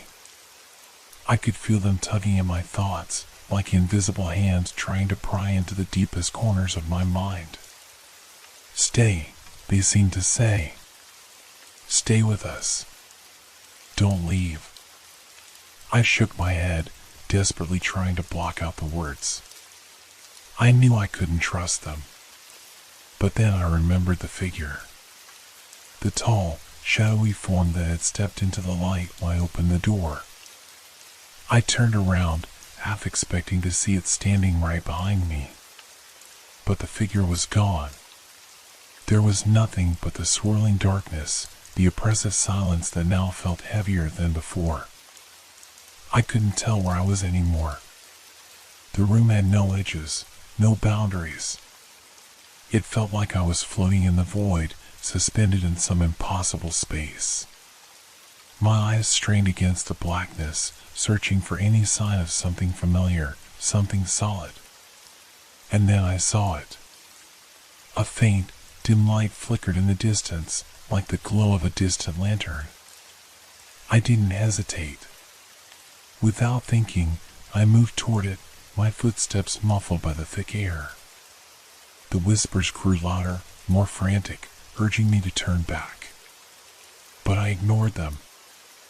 I had to know what lay beyond the darkness, what this place truly was. The light grew brighter as I approached, its source becoming clearer. It was a door, just like the one that had appeared in my room. But this one was different. It wasn't part of the wall, it was standing on its own, in the middle of the empty space, as if it had always been here, waiting for me. I reached for the handle, my hand trembling. The coldness of the metal sent a jolt through my body, but I didn't pull away. I had to know what was behind it. With a deep breath, I twisted the handle and pushed the door open. The world on the other side was wrong. It wasn't just a room or a hallway, it was a scene, a vision that didn't belong. I stood at the edge of a cliff, looking down at an endless expanse of swirling clouds. The sky above was dark, filled with ominous shadows, and the air smelled thick, like smoke. The landscape was barren, devoid of any life. There were no trees, no animals, just a swirling mist that clung to the ground like a living thing. And standing at the edge of the cliff, just beyond the door, was the figure. It was even taller now, its limbs impossibly long and thin, like they were stretching and bending in ways that didn't make sense. Its face was still obscured, but I could feel its presence, its gaze, even without seeing its eyes. It was waiting for me, standing motionless as if it had always been there. The ground beneath me trembled slightly, and I felt a deep, primal fear surge through me. There was something wrong about this place. Something ancient and malevolent that I couldn't begin to comprehend. The figure moved then, slowly, deliberately. Its body twisted unnaturally, as if it was uncoiling from the darkness itself. And as it took a step toward me, I felt a coldness wash over me, an icy chill that went beyond the physical, seeping into my bones. "Come," the figure said, its voice now clear and sharp, like it was coming from all directions at once. "Come closer. You belong here." I wanted to run. I wanted to scream and slam the door shut, but my legs wouldn't move. I was frozen, locked in place by the presence of this thing. The figure stepped closer, its movements fluid, like it was made of shadows. It reached out a long, spindly arm, and I felt my body jerk toward it, as though some invisible force was pulling me closer. "Don't fight it," the voice whispered. "You've always belonged here. This is where you're meant to be." Terror gripped me. My heart was racing, pounding in my chest as the figure's hand moved closer. It was reaching for me, its long fingers curling as if they would wrap around me, pulling me into the abyss with it. I knew, without a doubt, that if it touched me, if I let it take me, I would never escape. With every ounce of strength I had left, I forced myself to turn away from the figure, stumbling backward. My heart pounded in my throat, and my breath came in short, shallow gasps. I had to get away from it. I had to leave this place. But as I turned, I realized the door was no longer there. The cliff stretched out endlessly before me, the swirling clouds below me like an endless pit.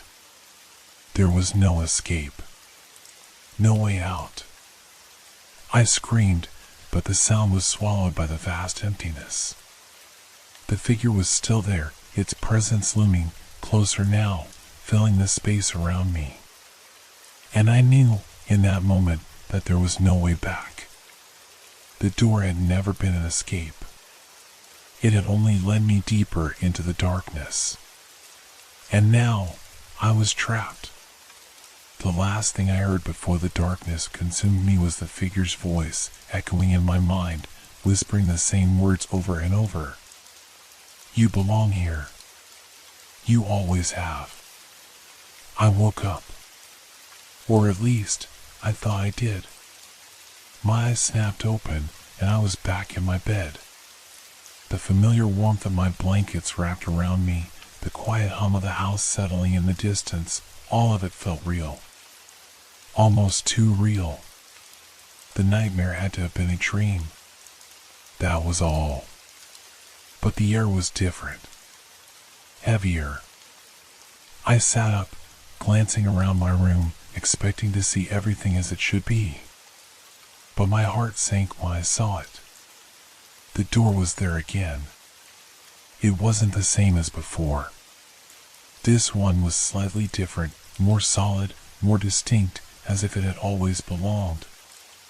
The edges were carved with intricate designs, symbols that felt ancient, but I couldn't recognize them. The door seemed to glow faintly, as if it were pulsing with an energy that I couldn't understand. I stood frozen for a moment. My mind raced, desperately trying to make sense of the situation. This was impossible. I couldn't have gone through that door. I couldn't have been standing at the edge of the abyss. That wasn't real, was it? But then, as I stared at it, I realized something even more horrifying. The whispers were back. They echoed through the room, soft at first, like a distant murmur, but they grew louder, more insistent. Come closer, they urged. You know what's waiting for you. I shook my head, backing away. The nightmare wasn't over. It had only just begun. The door creaked open by itself, and I felt the cold air rush in, sweeping through the room, chilling me to the bone. The shadows in the room seemed to stretch and bend unnaturally, like they were alive, like they were trying to pull me toward the door. Don't fight it, the voice said, now clear and sharp, like it was coming from the door itself. It's already too late. I backed into the corner of my room, my breath coming in ragged gasps. The room felt smaller, the walls pressing in on me, closing me in. The whispers surrounded me, louder now, as though the room itself was alive, taunting me. I had to leave. I had to get out. But as I turned toward the window, ready to break the glass if I had to, I froze. My eyes were drawn back to the door. It was standing wide open, as if inviting me in, and beyond it, I could see something moving. It wasn't the abyss this time. No, it was something different. Something worse. I saw figures, shapes, shadows that seemed to flicker and shift in and out of focus. They were everywhere. In the distance, I could hear their whispers too, more distorted now, like 1,000 voices all speaking in unison. I stumbled back, my hands gripping the edge of my bed. The room was alive with movement, with a presence I couldn't comprehend. And that figure from before, the one with the long, spindly limbs, was there again, just beyond the door, its face still hidden in shadow. But I could feel it, its gaze locked on me, knowing me, waiting for me. The door beckoned. The whispers were a call to something I couldn't escape. It had been waiting for me all along. You belong here, it said, its voice low and chilling, just like you always have. I ran. I don't know how long I ran or where I went. The house, the world around me, seemed to distort and warp as I moved. Each room looked the same, each hallway twisting back into the one I had just passed through. The door was everywhere, and no matter how fast I moved, it was always there, just behind me, growing closer with every step. My heart pounded in my chest, my breath ragged. I was going to lose. I was going to be caught. I could feel the figure's presence closing in on me, its cold, stretching limbs reaching out to grab me. And the whispers, they followed me. They were inside my head now, louder than ever, drowning out my thoughts. In the distance, I saw it again. The door. It stood in the middle of the hall, wide open, waiting.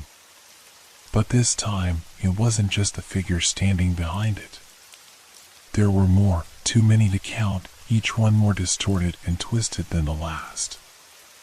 I had no choice.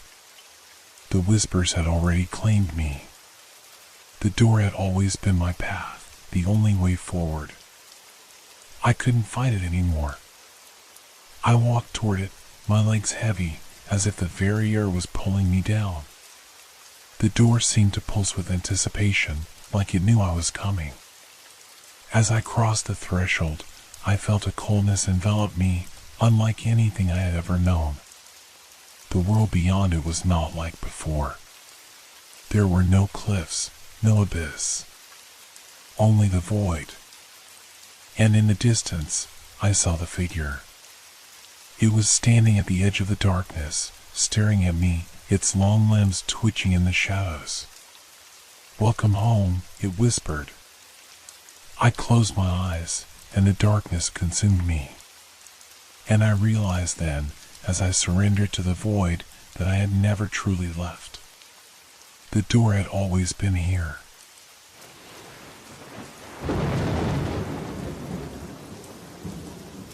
Hope your dreams are filled with fear. Good night.